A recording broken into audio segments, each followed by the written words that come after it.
ओम राधाए स्वाहा। श्री राधारानी सरकार आपकी जय हो, जय जयकार हो। आपके श्री कृष्ण जी की जय हो, जय जयकार हो। आपकी अष्टसखी मंडल की जय हो, जय जयकार हो।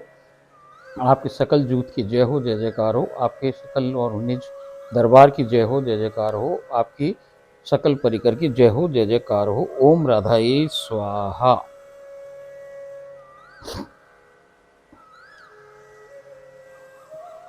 तीन लोक और 14 भुवन और अखिल ब्रह्मांड की महारानी ठाकुरानी श्री राधारानी सरकार की हम नित्य सहचरियों प्रियादासी जोड़ी की ओर से आप सब भक्तजनों का, आप सभी प्रेमी जनों का ये राधाजन चैनल पे हम हार्दिक स्वागत करती हैं।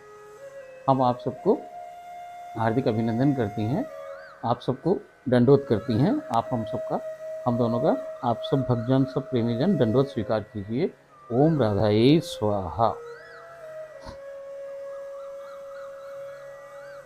विगत 40 साल से मैं कामेश मोहन सक्सेना, जो कि मेरी सांसारिक देह का नाम है, और मेरी पत्नी, इस जन्म की मेरी पत्नी पूनम सक्सेना, जो उनकी सांसारिक देह का नाम है, हम दोनों प्रियादर्शी जोड़ी विगत 40 साल से सरल और सुंदर गृहस्थ जीवन व्यतीत कर रहे हैं।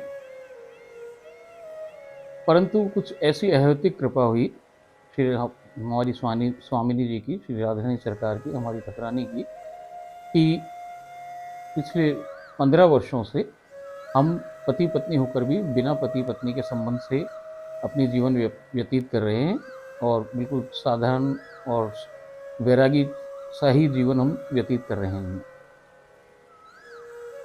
इसमें ये बात आपको मुझे बताने के लिए कोई हमारी बड़ाई करने के लिए नहीं बता रही हैं हम लोग। हम केवल इस बारे में ये बता रहे हैं कि वो उनकी कृपा के कारण ही ये संभव हो सका है। ये एक बिल्कुल अद्भुत स्थिति है। देखिए, जितने देवी देवता हैं, जितने बड़े बड़े संत महात्मा हैं, सब लोग हैं, पूरा संसार है, ये माया से प्रभावित है और माया के विकारों से कोई भी अछूता नहीं है, बच नहीं सकता। परंतु हम पे ऐसी कृपा हुई कि ये असंभव काम संभव हो सका। ये केवल कृपा ही है, उन्हीं की होशियारी है, हमारी इसमें कोई भी बहादुरी नहीं है। इसलिए हम केवल आपको ये बताने की कोशिश कर रहे हैं कि हम उनकी नित्य व निसहचर्या ही हैं, हम इस सांसारिक रिश्तों में नहीं बंधे हुए हैं। एक बड़ी अद्भुत हम दोनों के बीच में एक सामंजस्य है, जो कि किया नहीं गया है, ये अपने आप हुआ है उनकी कृपा से। जो भी मेरे हृदय में और मेरे बुद्धि के अंदर जो भी विचार जिस समय आता है, जो भी भाव हम मेरे जागृत होता है, सृजित होता है, बिल्कुल वो का वही उसी क्षण मेरी इस जन्म की पत्नी के भी स्फुरित होता है। वो का वही सेम, बिल्कुल सेम विचार है। ये बिल्कुल अद्भुत स्थिति है। ऐसा इस संसार में बहुत बहुत बहुत बहुत ही कम संभव है कि दो व्यक्तियों के विचार एक ही समय में बिल्कुल एक से हों। परंतु ऐसा हमारे संग संभव हो पा रहा है, वरना आप देखेंगे संसार में पति पत्नियों के, स्पेशली ये भक्ति भाव के में संबंध में ऐसा होना असंभव कार्य होता है। बहुत बहुत मुश्किल है, बहुत ही मुश्किल है। मगर हमारी श्री जी की हम पे असीम कृपा है, असीम अपरिमित कृपा के हम भीग गए उनकी कृपा के अंदर, हम सराबोर हैं उनकी कृपा से। तो ये बात इस कारण से मैंने आपको बताई कि उनकी कितनी बड़ी कृपा जीव पर हो सकती है। देखिए, आज जो हम यहाँ पे जमा हुए हैं, अपन एकत्रित हुए हैं, अपन लोग जुड़ रहे हैं, ये राधाजन चैनल के जो कि स्वयं श्री ठाकुरानी जी, श्री राधारानी सरकार ने ही बनाया है, उनकी प्रेरणा से ही इसका सृजन हुआ है और ये उन्हीं का बनाया हुआ चैनल है।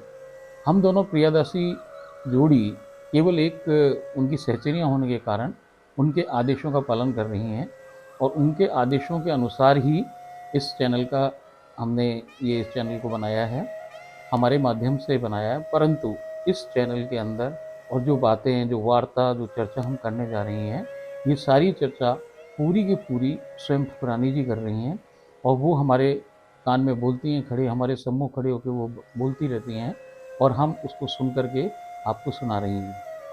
इसमें हमारा कुछ भी बुद्धि नहीं है, हमारा कुछ भी लेना देना नहीं है। जैसा उनका आदेश है, जो उन्होंने हमें बताया, वो सब हम आपके संग शेयर करने के लिए यहाँ पे आज उपस्थित हुए हैं। ये भी उनकी इच्छा है, ये उनकी चाह से है, हमारी कोई इच्छा नहीं है। ना हमें इसमें कोई नाम कमाने की इच्छा है, ना कोई किसी बात की इच्छा है। ये बात मैं आपको बिल्कुल स्पष्ट यहीं से हम करना चाहते हैं कि हम किसी संप्रदाय से संबंधित नहीं हैं, हम किसी मत पंथ या किसी उनके फॉलोअर्स नहीं हैं। हम केवल हमारी राधा रानी सरकार के नित्य व नित्य सहचर्य ही हैं। इसलिए हमारा कोई इच्छा नहीं है कि हम कोई नया संप्रदाय बनाने की कोशिश कर रही हैं, या हम कोई इस प्रकार का गुरु भाव बनाने की कोशिश कर रही हैं। ऐसा कुछ भी नहीं है। जो भी कुछ लोग हमारी बातों को समझते हैं, सुन रहे हैं, उन लोग की सीधी सिंपल राधा रानी सरकार ही गुरु हैं। हम किसी के कोई गुरु नहीं है, और न बनने की हमारी कोई कामना है, कोई इच्छा है। हमारी इच्छाएं सब समाप्त हो चुकी हैं। हमारी इच्छा केवल हमारी ठकराने की सेवा है, और कुछ भी हमारी इच्छा नहीं है। एक बात मैं आपको स्पष्ट कर दूं, हम लोग यहाँ पे आपको बिल्कुल स्पष्ट शब्दों में ये बात समझाना चाहते हैं कि देखिए, जितने भी पंथ, जितने भी मत हैं, जितने भी रास्ते हैं, जितने भी संप्रदाय हैं, जितने भी संत महात्मा हैं, जितने भी आचार्य हैं, उनकी वाणियाँ हैं, वो सब के सब बिल्कुल 100% बिल्कुल सत्य हैं। और उन वाणियों के वो जो पुरुष हैं, महापुरुष जो लोग हैं, आचार्यगण हैं, वो बिल्कुल सिद्ध हैं। उनको बिल्कुल साक्षात श्री जी उनको प्राप्त हैं।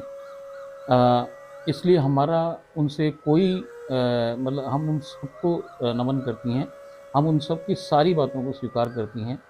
परंतु यहाँ पे कुछ भेद है, जो कि एक्चुअली जो हम कुछ जो पैदा होके बड़े हुए, तब से हमने हमारे पीढ़ी दर पीढ़ी जो परंपराएं चलती आ रही हैं, उनको हमने देखा। हमने धार्मिक बातों को जो जानकारी हमें प्राप्त हुई समय के अनुसार, उन सारी जानकारियों से कुछ भिन्न बातें हम आपको बताने जा रही हैं। ये बिल्कुल नई हैं, कुछ नवीन बातें हैं, जो कि हमने भी नहीं सुनी थी। जब हम संसार में रहती थी, तब हमने भी ये बातें नहीं सुनी थी, मगर हमको स्वामिनी जी ने स्वयं ने बताई हैं। इसमें बिल्कुल नयापन है, और चूँकि ये नई चीज़ है, इसलिए कोई भी नई चीज़ किसी की भी शुरुआत की जाए, तो हम उससे रेसिस्ट करते हैं। हमको प्रतिरोध उत्पन्न होता है कि जो हमें बताया गया, उससे ये अलग समझ में आती है। ऐसा लगता है कि जैसे भिन्न है, मगर भिन्न कुछ भी नहीं है। क्योंकि जितने भी संत हैं, जितने भी महात्मा हैं, जितने भी शास्त्र हैं, वेद हैं, पुराण हैं, जितने भी हमारे मत हैं, पंथ हैं, संप्रदाय हैं, जितने भी रास्ते हैं, ये सबके सबका जो रास्ता एक ही है। सबको सबको जो आपको मानव जीव को जहाँ पे अंत में ये पहुँचाएंगे, वो भगवान ही हैं। इसलिए कोई मतभेद नहीं है हमारा, कोई कुछ इनसे वो नहीं है। तो हम आपको ये बात बिल्कुल स्पष्ट करना चाहते हैं, किसी व्यक्ति विशेष को, किसी संप्रदाय को, किसी को भी हम उनके हृदय को आहत नहीं करना चाहते हैं। ना हमारा कोई उद्देश्य है किसी के प्रति द्वेष भाव का, क्योंकि हमारे को अब इन आँखों से केवल इस संसार ही में नहीं, जो कुछ भी इन आँखों से दिख पाता है या नहीं दिख पाता है, हमारी अंतःचिंतित देह से दिख पाता है, वो हमें बड़ा अलग दिखता है। हमें तो केवल राधा के अलावा कुछ नहीं दिखता। पेड़ भी राधा है, ये जितना भी कुछ दिख रहा है, मानव है, जीव है, जो कुछ भी हमारी आंखों से दिख रहा है, नहीं दिख रहा है, सब राधा ही हैं। तो जब राधा ही हैं, तो राधा की बनाई हुई चीज़ें हैं, स्वयं राधा ही हैं, तो हमारा मतभेद कैसे हो सकता है? हम तो उनकी, वो हमारी ठकरानी है, मालकिन है, तो हम उनसे भेद कर ही नहीं सकते। इसलिए यहाँ पे भेद का कोई प्रश्न ही नहीं होता है। मगर आप किसी बुद्धि पे, किसी स्तर पे जाकर के उसको भिन्न मान लें, तो ये ऐसा मन में कन्फ्यूज़न ना पैदा करें। ये बिल्कुल नई बात है, इसलिए आपकी सुनी भी नहीं है, इसलिए ऐसा लगता है। जैसे कि हमारे पुरखों को कोई बताता उस समय कि आपके हाथ में एक ऐसा फ़ोन आएगा जिसमें तार भी नहीं होगा, जिसमें कुछ नहीं होगा, आप यहीं बैठे-बैठे उस फ़ोन से अमेरिका बात कर पाओगे, ये कर पाओगे, तो मानते नहीं थे इन बातों को। परंतु अब ये संभव है। तो जो चीज़, ये ऐसा नहीं है कि मोबाइल हमारे भारत में नहीं था तो दूसरे देशों में तो 100-50 साल पहले से था। इसलिए जो चीज़ें जहाँ पे हैं, वो चीज़ें वास्तविक हैं, और वो वास्तविकता की चीज़ें यदि हम देखते हैं, तो हमारे अनुभव शेयर करने के लिए हम यहाँ पे आपके संग ये जुड़ी हुई हैं इस चैनल से। इस चैनल का निर्माण उन्होंने किया और हम केवल सूत्रधार मात्र हैं, हम केवल बीच के बोलने वाले हैं। बाकी जो बातें हैं वो सब हमारी ठकरानी जी की हैं, इसलिए बातों में भेद नहीं है। जैसे कि समझिए कि कोई एक अमेरिका के लोग यहाँ पे आएँ, अब जब वो यहाँ भारत में आएंगे तो अमेरिका का संविधान कुछ अलग है, वहाँ के नियम, वहाँ के कायदे बिल्कुल भिन्न हैं, वो भारत जैसे नहीं हैं। परंतु वो यात्री बन के जब हमारे देश में आते हैं तब वो यहाँ के भारतीय कानूनों से उन्हें यहाँ रहना पड़ता है। जितने दिन भी वो यहाँ प्रवास करते हैं उस प्रवास के समय के अंदर उन्हें सारे कानून भारतीय मानने पड़ते हैं, मगर उनकी कंट्री ऑफ ओरिजिन भारत नहीं है, उनका कंट्री ऑफ ओरिजिन अमेरिका है। तो जब वो वापस यहाँ से घूम के जाएंगे तो वो अमेरिका में ही कानून से चलेंगे, भारत के कानून से वहाँ नहीं चल सकते और अमेरिका के कानून से भारत में नहीं चल सकते। ये दो देश और दो लोग का सवाल है। जैसे यहाँ दो देश की बात कर रहे हैं हम, ऐसे दो लोक की बात है। हम संसार की बात कर रहे हैं, ये एक पृथ्वी लोक अलग है और जिसमें राधा रानी सरकार रहती हैं वो श्री धाम गोलोक, गोलोक धाम है, नित्य गोलोक है, नित्य वृंदावन है, तो वो लोक कोई दूसरा है, भिन्न है। तो वहाँ का संविधान भी भिन्न है और वहाँ के नियम कायदे भी भिन्न है, यहाँ के नियम कायदे और संविधान भिन्न है। हमारे इस पृथ्वी लोक में जो हमारा भारत देश है, इसका जो हमारा संविधान है, ये मानव जीव के लिए जो संविधान बना है वो केवल भारत के लिए नहीं बना है, वो संपूर्ण सृष्टि के लिए बना हुआ है। तो जो वो संविधान है वो हमारे वेद और पुराण हैं, वो हमारे शास्त्र हैं, वो हमारे संत महात्माओं आचार्यों और जिनकी वाणियाँ हैं, जो अमूल्य वाणियाँ हैं, उनके जो बोल हैं, उनने जो सिखाया है हमें, हमारे गुरुजनों ने, हमारे सदगुरुओं ने जो बातें हमें बताई हैं वो अक्षर से सही हैं, बिल्कुल सत्य हैं और उन्हें हम जब संसार में रहते हैं उन्हीं बातों को हमें मानना बिल्कुल हमारे लिए कंपलसरी है। हमें अक्षर से उन बातों का पालन करना चाहिए, तभी हमको भगवान प्राप्त हो सकते हैं। भगवान प्राप्त करने के लिए हमें उनकी सारी बातें यूं की यूं माननी पड़ेंगी। मगर चूंकि कंट्री ऑफ ओरिजिन सहचरी का यहाँ का नहीं है भाई, हम तो उस लोक में हमारे आगे राधा खड़ी रहती है और हम उसके पीछे खड़े रहते हैं। तो राधा रानी सरकार की हम सहचरियाँ हैं तो हम उनके पीछे खड़े हैं, और राधा रानी कहाँ खड़ी हैं? वो नित्य वृंदावन और नित्य गोलोक में खड़ी हैं। तो वो जब नित्य गोलोक और नित्य वृंदावन में खड़ी हैं तो हम भी नित्य वृंदावन और नित्य गोलोक में खड़े हैं। वो वहीं से खड़े होकर अपनी बातें बता रही हैं हमें। तो जो बातें हमने सुनी हैं वो बातें उस लोक की हैं, उस संविधान की हैं, उसके नियम और कायदे की हैं, इसलिए थोड़ा सा भिन्नता हो सकती है। कारण क्या है? कारण केवल लोक का हो सकता है और एक स्तर का कारण हो सकता है कि आप किस स्तर पर खड़े हैं। उस स्तर पे जो आपको बताया जा रहा है आप उसी को मान के खड़े हैं, मगर वो स्तर एक नहीं है, वो भी आपको एक ना एक दिन भगवान तक पहुंचाता है। हर गुरु आपको एक दिन भगवान पे ले जाएगा, हर शास्त्र आपको एक दिन भगवान पे पहुंचा देगा। इसी कारण यहाँ पे कोई भेद नहीं है, ये बात हम आपको स्पष्ट कर देते हैं। देखिए, जैसे कोई एक बिल्डिंग है, वो 10 मंजिली बिल्डिंग है। अब उस बिल्डिंग में से आप निकल रहे हैं सामने से, आपका कोई एक जानकार आदमी वहाँ पे मिल गया। अब वो फर्स्ट फ्लोर पे रहता है, वो आपको सीढ़ियों से चढ़ा करके फर्स्ट फ्लोर पे ले गया। अब उसने आपको अपना घर दिखाया, सुंदर सा उसका घर था, आपने घर देखा, पूरी फ्लोर उसने हमें घुमाई और कहा कि भाई ये देखो कितनी सुंदर हमारी बिल्डिंग है। हम वापस नीचे आ गए और हम चले गए। हमने सोचा बहुत बढ़िया बिल्डिंग है भाई, बहुत अच्छा है। हमको केवल फर्स्ट फ्लोर की जानकारी थी। मगर किसी दिन हम वहाँ गए और एक हमारा नया जानने वाला मिला जो कि 5वीं मंजिल पे रहता था। हम उस 5वीं मंजिल पे पहुँचे। जब हम 5वीं मंजिल पे पहुँचे तो हमें बड़ा आश्चर्य हुआ, अरे भाई ये पहली मंजिल वाले ने झूठ बोला, इसके ऊपर तो भैया अभी नीचे देखो और 4 मंजिलें थी, नीचे तो 4 मंजिलें और ये 5वीं मंजिल पे हम खड़े हैं। ऐसे करते करते किसी दिन कोई ऐसा आदमी मिल जाए, कोई ऐसा मिल जाए जो आपको उसके बिल्डिंग के रूफ टॉप पे ले जाए, तब आपको मालूम पड़ेगा अरे ये तो ऊपर तो आसमान है, अब तो शून्य है, अब इसके आगे कुछ भी नहीं है। तब आपको यकीन होगा कि ये सब झूठ बोल रहे थे या इनको खुद को जानकारी नहीं थी। जितनी जानकारी जिसको थी उसने हमें उतनी जानकारी प्रदान करी, मगर वो गलत नहीं है, क्योंकि फर्स्ट फ्लोर पे जो चीज़ है वो फर्स्ट फ्लोर पे ही है, जो फिफ्थ फ्लोर पे जो चीज़ थी वो फिफ्थ फ्लोर पे थी, और जो रूफ टॉप पे चीज़ है वो रूफ टॉप पे। जब हम रूफ टॉप पे खड़े होते हैं तो हम चूंकि उसी रास्ते से गए हुए होते हैं, उसी सीरीज से जाते हैं फर्स्ट से लेकर 10 तक, तो जब हम वहाँ ऊपर पहुँचते हैं तो हमें सब फ्लोर का ज्ञान रहता है और वहाँ अद्भुत नज़ारा है ऊपर छत पे। ऊपर रूफ टॉप पे आप देख रहे हैं कि बहुत दूर तक की सीनरियाँ, दूर तक का आपको सारा चित्र नज़र आ रहा है, सब चारों तरफ आप कुछ देख सकते हैं। वो देखने में वो नीचे फर्स्ट फ्लोर वाला कभी नहीं देख पा रहा है, वो फिफ्थ फ्लोर वाला कभी भी नहीं देख पा रहा है। मगर तो इसका मतलब ये नहीं हुआ कि 10वीं कोई फ्लोर नहीं है। जो 10वीं फ्लोर है, वो 10वीं फ्लोर है, उसके ऊपर एक रूफ टॉप है। जो रूफ टॉप है, वहाँ पे यदि कब आप पहुँचेंगे तभी आपको उस बिल्डिंग की संपूर्ण जानकारी प्राप्त होगी।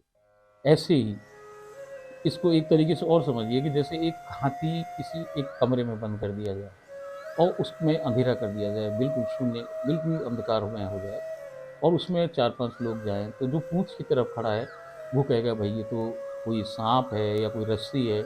ऐसे ही कोई पिलर के उसके टाँग के पास खड़ा हो गया, वो कहेगा भई ये पिलर है या ये खंभा है। कोई सूँढ के पास खड़ा हो गया, वो कहेगा भई ये पाइप है, हॉस पाइप है। कोई उसके कान के पास खड़ा हो गया, तो वो कहेगा सूप है। परंतु फिर हम उसकी बत्ती जलाएँ, लाइट जला दें वहाँ पे, प्रकाश को प्रज्वलित कर दें, तब आपको वो सब आश्चर्यचकित रह जाएँगे, अरे भाई ये तो हाथी है, हम तो इसको साँप समझ रहे थे। कोई कहेगा कि जी हम इसको ये समझ रहे थे, वो समझ रहे थे, मगर वास्तविकता वास्तविकता रहती है। भगवान भगवान ही हैं, बाकी सब कुछ जो और लोगों को जो-जो स्तर पे जो खड़ा हुआ है, उसको जहाँ तक की नॉलेज है, जहाँ तक वो पहुँचा है, उसने वहाँ तक की बात कही, हमने उसकी बात मानी, मगर इसका मतलब ये नहीं है कि वो संपूर्ण बात है। संपूर्ण बात तो तभी पॉसिबल है कि जब वो भगवान तक आप पहुँच जाएँगे। देखिए, इस दुनिया में बहुत सारे लोग हैं और सब लोगों की जो खाने की चीज़ें, फूड हैबिट्स हैं, वो अलग-अलग है, सबकी पसंद अलग है।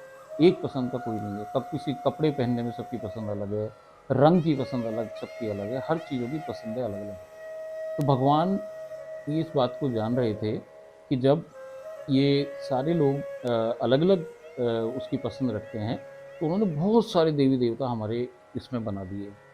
हमारे सब 33 करोड़ देवी-देवताओं को उन्होंने हमारे यहाँ पे भेज दिया। अब हमारे पास बहुत सारी चॉइसेस हैं, हम किसी भी चॉइस को अडॉप्ट कर लेते हैं और उसके ऊपर हम चलने लगते हैं। देवी देवता क्या है साहब, बहुत ही होशियार लोग हैं, हमसे बहुत बहुत बहुत ज़्यादा ताकतवर लोग हैं और मानव रूप से उनकी अपरिम उनकी शक्तियाँ अपार हैं। परंतु क्या है कि देवी देवता होशियार इस सेंस में हैं कि जैसे-जैसे इनके मानव लोग जो जीव हैं, ये इनके पास जाते हैं, अपनी आधी-अधूरी भक्ति से उनसे व्यापार करते हैं, संसार माँगते हैं और भगवान ये जो देवी-देवता हैं, ये क्या करते हैं, उनको उनसे छुटकारा पाने के लिए फटाफट भागो, इसको पे ये किसी को धन चाहिए, धन दो, किसी को कुछ चाहिए, उसको कुछ दो। उसको दे दुआ करके भगाते हैं, किसी को असली चीज़ ना देते, जबकि पास सब जानते हैं कि असली चीज़ कोई और है, ये पैसा, लत्ता या ये जो माँग रहे हैं, ये निरोगी कायाएँ और ये जो जो कुछ भी माँग रहा है, कोई किसके लिए व्रत कर रहा है, कोई क्या कर रहा है, मगर वो उसको दे के उसके अकॉर्डिंगली कि भई इसका कितना भाव है मेरे प्रति, कितना समर्पण है, उसके हिसाब से वो उसकी इच्छाओं की पूर्ति करते हैं और उसको दूर भगाते रहते हैं अपने से। परंतु जो एक विशुद्ध भाव का भक्त है, जिसने उस पर्टिकुलर देवी देवता का टांग पकड़ ली, एक की पकड़ ली, जोर से पकड़ ली अनन्यता से और किसी देवी देवता से उसने 50 को नहीं पकड़ा, एक को पकड़ लिया और पकड़ करके उनमें ही लग गया। तो जो विशुद्ध भाव से उसने अनन्य भाव से जो उसने भक्ति करी उस देवी की और देवता की, तो उसने क्या किया, उसने उसको जाके भगवान से मिलवा दिया। आपने यदि ब्रह्म विवाद पुराण पढ़ी हो, तो उसके गणेश खंड के अंदर जो गणेश जी हैं ने उन्होंने राधा जी की स्तुति की है। उस राधा जी की स्तुति में उन्होंने बिल्कुल स्पष्ट तरीके से ये सीरीज़ बताई है कैसे चलता है। जैसे शुरुआत हम जो जीव लोग हैं वो किसी जन्म के अंदर कुल देवी देवताओं से शुरुआत करते हैं, फिर उस कुछ जन्मों के अंदर वो हमको आगे किसी देवियों के पास पहुंचाते रहते हैं जो आपके और जो लोग हैं उन छोटे देवी देवताओं के पास पहुंचाते हैं। छोटा बड़ा कोई नहीं होता, मगर देवी देवताओं में भी सीरीज़ होती है। उसके बाद करते करते करते करते वो एक दिन आपको दुर्गा देवी तक पहुंचा देते हैं। अब जब दुर्गा देवी तक पहुंच जाते हैं तो दुर्गा देवी या तो अतिशय प्रसन्न हो जाती हैं भक्त से, तो उसको सीधे कृष्ण तक पहुंचा देती हैं, भगवान तक पहुंचा देती हैं, या वो शंकर तक भेजती हैं। शंकर एक्चुअली जो राम तक भेज देती हैं। दुर्गा जी पहले राम तक भेजती हैं या कृष्ण भगवान ये शंकर तक भेजती हैं। पहले सबसे पहले दुर्गा माता तक आए आप, जीव दुर्गा माता तक आता है और दुर्गा माता क्या करती हैं, उस जीव को ले जा करके या तो राम भगवान के पास सुपुर्द कर देती हैं या फिर शंकर भगवान के पास सुपुर्द कर देती हैं। और राम भगवान अपने जो बेस्ट हैं उन लोगों को शंकर भगवान के पास ला देते हैं। शंकर भगवान महादेव है, महादेव जी के पास ही ऐसी सामर्थ्य है भाई कि वो भगवान से मिला सके आपको। भगवान कौन, हमने स्पष्ट देखा कि भाई जो ये हमारी भागवत जी हैं, भागवत जी के अंदर हम जानते हैं सब कि ये सबसे पुराणों में भी सर्वश्रेष्ठ पुराण इसलिए मानते हैं इनको कि ये कृष्ण की वाणी ही है और कृष्ण भगवान स्वयं उसके अंदर अपने शब्द रूप से विराजमान हैं। इसलिए उसके अंदर जब शुरुआत ही करी कृष्ण भगवान ने उसकी भागवत जी की, तभी उन्होंने ये घोषणा कर दी कि भगवान मैं स्वयं हूँ, बाकी अन्य सब देवी देवता ही हैं। तो भगवान जब हम भागवत जी को बिल्कुल श्रेष्ठ मानते हैं पुराण, और इस बात को पूरा सबको मालूम है कि भाई कृष्ण ही भगवान है, बाकी सभी देवी देवता हैं। जो कृष्ण है ये भगवान होने के नाते अब शंकर भगवान के पास ही एक ऐसी सामर्थ्य है कि वो जीव को कृष्ण तक पहुंचा देते हैं और कृष्ण ही जीव को एक दिन राधा अपना उसका पात्र बना करके उसको राधा के पास छोड़ जाते हैं। यही सीरीज़ है। इस सीरीज़ को गणेश जी ने अपने ब्रह्म वैवर्त पुराण के अंदर उन्होंने बिल्कुल स्पष्ट तरीके से ये डिक्लेयर किया हुआ है। देखिए ये जो सीरीज़ है इसमें से सभी को गुजरना पड़ता है। इसमें आपको भगवान तक पहुंचने में हो सकता है कि 1 जन्म लगे, 100 जन्म लगे, करोड़ जन्म लगे, या आपको 1 घंटा लगे, 2 घंटे लगे, 5 घंटे लगे। ये सब आपके भाव पर डिपेंड करता है कि आप किस श्रद्धा से, किससे आपने शंकर को भजा है और वो शंकर ने आपको कैसे वो आपसे प्रसन्न हो गया है और वो आपको कैसे भगवान तक मिलाने आ गया है। जब हम कृष्ण तक पहुंच जाते हैं, कृष्ण तक पहुंचने का अर्थ है कि कृष्ण मिलेंगे कैसे। सबसे पहले हमें ये मालूम करना पड़ेगा कि भाई कृष्ण जो हैं ये प्रसन्न किस बात से होते हैं, कृष्ण किस बात से प्रसन्न होगा, हमारा कन्हैया किस बात से प्रसन्न होता है, ये आपको मालूम होना चाहिए। कृष्ण भगवान किस बात से प्रसन्न होते हैं, राधा राधा बोलने से प्रसन्न होते हैं। राधा और राधा बोलते बोलते जब आप अपने मन से, अंदर से, अंतरात्मा से जब आपकी राधा निकलने लगता है, नाम जब आपका पक जाता है, आप बिल्कुल ऐसी स्थिति में आ जाते हो, तब क्या होता है, ये जो शंकर भगवान हैं ये अपना मंत्र नहीं देते, ये हमेशा कृष्ण का मंत्र ही देते हैं आपको, कृष्ण को ही भजने के लिए बोलते हैं। जब हम कृष्ण भगवान को भजते हैं तो राधा शब्द जब हम रा बोलते हैं तो कृष्ण तो भैया दौड़ो दौड़ो पीछे आवे। जब वो पीछे पीछे चले और धा सुनने के लिए कान लगाए रहे कि अभी कब जीव धा बोले और मैं इसको अपने उसमें ले लूँ शरण के अंदर। तो भैया इस और जितने देवी देवता हैं और जितने ये आगे सुदर्शन जी हैं सब है उसकी रक्षा में लग जाऊँ, ये बात बिल्कुल सिद्ध है। तो जब कृष्ण को राजी करने के लिए राधा राधा नाम की परम आवश्यकता है। इसी के लिए कहते हैं कि सबसे पहले नाम सबसे इम्पोर्टेंट है। जब आप नाम आपका पक जाएगा तो वो एक दिन आपको धाम दे देगा। धाम जैसे ब्रज है, इंग्लिश में गए ना कि सब ब्रज, ब्रज का मतलब होता है हिंदी के अंदर पुल, इंग्लिश में गए ब्रिज और हिंदी में गए पुल। ये पुल ही है। ये क्या है कि जैसे संसार है एक जगह और संसार के बीच में एक पुल है जिसको कहें हम ब्रज, और उसके बाद एक दूसरा लोक है जिसे हम कहें गोलोक, नित्य गोलोक या नित्य वृंदावन। ये 3 स्थितियां हैं। एक तो क्या हुआ, एक हो गया संसार, एक हो गया पुल जिसको कहें धाम, और धाम से एक जगह हो गई जिसको कहें हम नित्य वृंदावन और नित्य गोलोक। ये जो स्थिति है इसको अच्छी तरीके से सबको मालूम है, सब जाने इस बात को। इस बात के लिए जब कृष्ण भगवान क्या करते हैं कि वो पात्र बनाते हैं, पात्र बना करके आपको वहाँ पे छोड़ जाते हैं। अब ये जो धाम है, धाम क्या करता है, धाम में जब आप पहुँचते हो, जैसे आप वृंदावन गए, आप बरसाना गए, ब्रज के अंदर घूमे, ब्रज 84 कोस की यात्रा करी, जो भी करी, तो वहाँ पे क्या है कि वहाँ पे चिन्ह है भगवान के, जो भगवान ने अवतार लीला करी उसमें राधा कृष्ण जी के चिन्ह वहाँ पे अभी भी उपस्थित हैं। और वो वहाँ अपने स्वयं जिस जगह भगवान एक बार आते हैं वो वहाँ हमेशा रहते हैं, तो वो वहाँ रहते हैं, अवतारी कृष्ण वहाँ हमेशा रहते हैं अपने राधा रानी के संग। वहाँ पे जो हवा चले ना, वो हवा भी वो अड़ती बुड़ती युगल से आवे, और वो हवा आपको अंदर पूरी स्फूर्ति पैदा कर देती है। उसका टच होते ही ऐसा पॉजिटिवनेस आती है, आपको राधा कृष्ण में अपने आप प्रेम उभरने लगता है।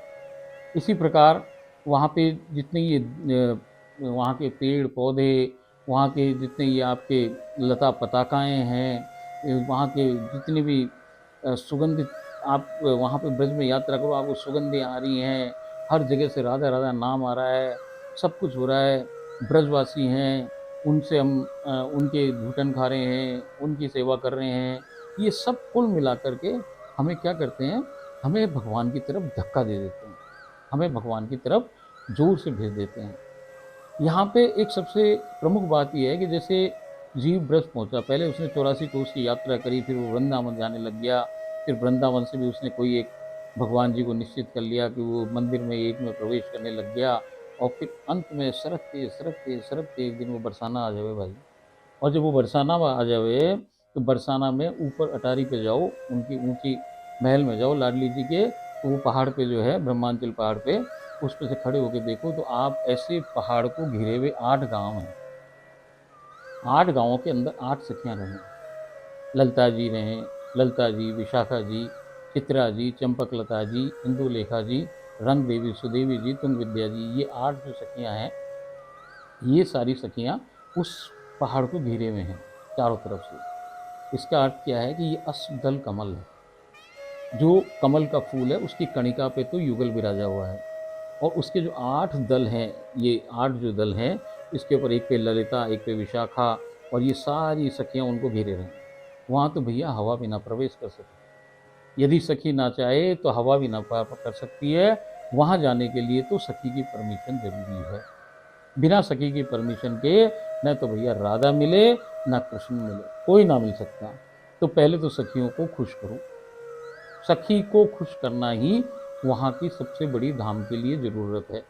सखी प्रसन्न हो तो आपको हाथ पकड़ के वो युगल से मिलवाए, और किसी की ये सामर्थ्य नहीं है, कोई नहीं आपसे राधा कृष्ण से मिला सकता, केवल और केवल ये अष्टसखी मंडल मिला सकता। तो क्या करना है भाई कि जब आदमी बरसाना पहुंच जाए तो फिर उन गाँवों में जाके उन मंदिरों की चौखट पर रगड़े, अपने माथे रगड़े।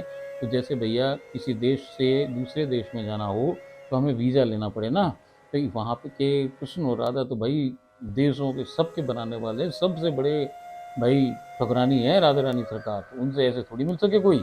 उनसे मिलने के लिए 8 वीज़ा चाहिए, 8 वीज़ा। ये 8 सखियों के मंदिर में जाके जब वो खूब प्रसन्न हो जाए तो भैया उस माथे पे आपके वीज़ा की ठप्पा लगा दें कि भाई अब ये अप्रूव्ड है, अब ये जा सके दूसरे लोक में। ऐसे जब वीज़ा मिलता है तो आप जब धाम मिलते हैं, अब वो धाम के अंदर एक और बहुत सबसे महत्वपूर्ण चीज़ क्या है, वहाँ की रज। वहाँ की जो रज है, आपने देखा होगा बहुत सारे संत महात्मा और कुछ तो संप्रदायों के अंदर तो पूरा लपेट के रखते हैं अपने आप पर रज पूरे शरीर पे। जो वहाँ की रज है वो सबसे इम्पोर्टेंट है, इसीलिए उसको कहते हैं रज रानी। रज रानी का क्या काम है कि भाई रज रानी क्यों इतनी इम्पोर्टेंट है?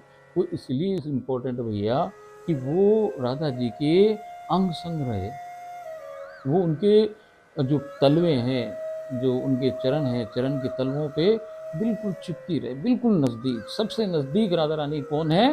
वो रज है, इसलिए वो चमत्कारिक रज है। राधा रानी उस पर खूब डोली भाई, खूब डोली, तो भैया कृष्ण भी अपने नंगे पाँव उस पर डोल तो फिरे, इसलिए फिरे कि भाई ये रज हमको भी मिल जाए। ये उड़ उड़, जब वो रज उड़ के आपकी बॉडी पे लगती है, आपके माथे पे लगती है, तो वो रज का चमत्कार होने लगता है भैया। चमत्कार क्या होता है कि आपको लीला दर्शन होने लगती है। लीला क्या है? लीला और रूप। जब आप लीला में प्रवेश दिए जाते हो उनकी कृपा से, तुरंत आपको रूप के दर्शन होने लगते हैं।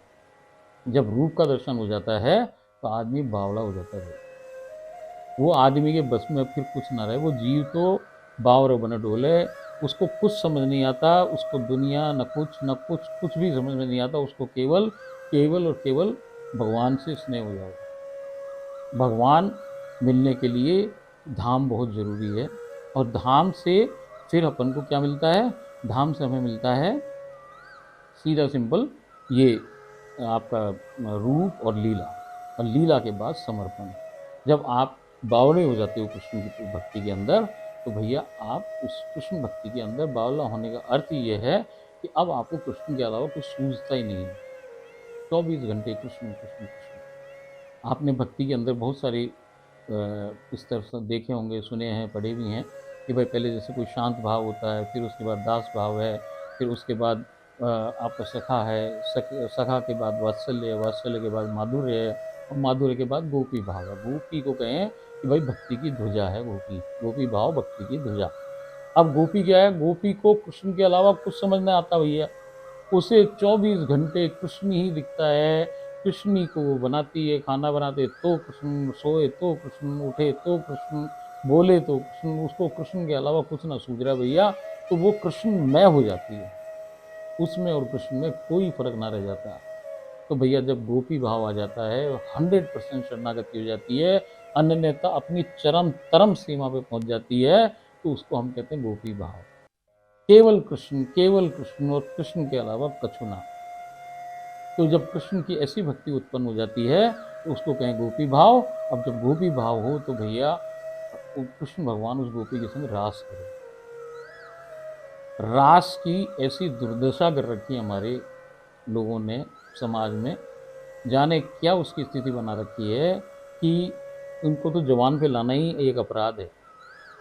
देखो भैया, ये जो भगवान है राधा कृष्ण जी, ये किसी दूसरे देश के लोग हैं, ये एलियन है, इस देश के लोग नहीं है। उनका शरीर ये 5 भौतिक चीज़ों से बना बना, 5 भौतिक तत्वों का नहीं है। उनका कोई अलग ही शरीर है, कोई अलग ही चीज़ है। वो लोग के पास न तो वो आदमी है न औरत है। तो भैया वहाँ न तो कोई काम है, ना कोई वासना है, न कुछ कछु ना है भैया। तो ये रास के लिए जो बेवकूफ़ी की बातें लोग करें और जाने क्या क्या उल्टी सीधी बात करें, वो तो बोलना ही अपराध है भैया। उसके बारे में तो बात ही नहीं करनी चाहिए। देखो भाई, रास क्या है ये समझो आप। रास एक ऐसी प्रक्रिया को नाम से, ऐसी प्रक्रिया जिससे कि रस की उत्पत्ति हो, जो रस का सृजन करे वो रास। तो रास से रस प्राप्त होता है। अब रास में क्या होता है कि कृष्ण बैठ जाते हैं सामने और उसके अपने सम्मुख बिठा लेते हैं अपनी गोपी को, और वो उसको फिर रस की जानकारी देते हैं, रस देते हैं, रस। अब रस क्या है? रस है भैया रे से राधा और से सार। राधा सार ही रस है। तो जब वो राधा सार या राधा तत्व उसको समझा देते हैं कि राधा कौन है, कैसी है, तो वो राधा के बारे में जब पूरी जानकारी मिल जावे, तब भैया वही कहें रास, उसी को रास कहते हैं। यही रास का वास्तविक अर्थ है। बाकी तो अवतार लीला में क्या हुआ, कैसे हुआ, इससे हमारा कोई सरोकार नहीं। हमारी स्वामी जी ने बताया रास ये, तो हमारे लिए रास ये, रस ये, तो ये रस। तो जब रस से रस प्राप्त हो गया, रसमय हो गया गोपी, तो फिर वो गोपी नहीं रही। देखो भाई, कृष्ण एक ऐसा देवी है, देवता है, एक भगवान ऐसा भगवान है जिसको आप कोई संबंध बना लो, उसको भाई बना लो, उसको आप बाप बना लो, उसको कुछ भी रिलेशन बना लो, आप उसको पति बना लो, भैया सब कुछ वो बनने को तैयार है। जिस भाव में आप भजो वही बन जाए। गोपियों ने उसको पति भाव में माना, मगर जैसे ही रास की उन्हें जानकारी हुई, रस जैसे ही प्राप्त हुआ, वो जैसे ही रस में हुई, उनका ये भाव समाप्त हो जाता है, गोपी भाव। ये भक्ति का अंत है। यहीं से प्रेम चालू हो जाता है, यहाँ से प्रेम चालू हो जाता है। भक्ति भाव खत्म, भाव खत्म, सब खत्म, सारे साधन सब कुछ अंत। साधन का अंत ये है कि भगवान मिल जाए। अब जब भगवान मिल गए तो आगे की यात्रा तो भैया भगवान ही कराएंगे। अब जीव के बस की कछु ना भैया, अब जीव कुछ नहीं कर सकता। अब केवल केवल केवल राधा रानी सरकार की इच्छा और श्री कृष्ण जी द्वारा उस जीव का उद्धार होना, यही निश्चित बात है। देखो भाई, जब जीव कृष्ण की बात पहुंचा, तो अब कृष्ण क्या करता है, आपने देखा भाई कृष्ण भगवान, हमने देखो आप ये राधा जो शब्द है, राधा के बारे में इस जो अवतार में, लीला में अवतार में आई राधा, तो भैया आज राधा जी की तो ऐसी है कि जैसे वो उनको कोई देवी मानने को ही तैयार ना हो रहा। लोग जाने क्या क्या राधा जी को माने भाई, मानो। राधा का अर्थ क्या है आप ये समझो। राधा रकार से है पराशक्ति या आदि शक्ति। आदि शक्ति और पराशक्ति कौन है? रकार, यानी रा क्या है? आदि शक्ति और पराशक्ति है। और धकार क्या है? धा क्या है? धा है धारण करने वाला। धारण करने वाला कौन है शक्ति को? शक्तिमान कृष्ण। तो राधा नाम में युगल का नाम है, किसी स्त्री का, कोई एक महारानी का, ठकुरानी का नाम राधा नहीं है भैया, इस युगल का नाम ही राधा है। ये एक शरीर है, दो शरीर हैं, एक ही आत्मा है, इसको जोड़ लो। राधा और कृष्ण जब जुड़ जावे तो भगवान।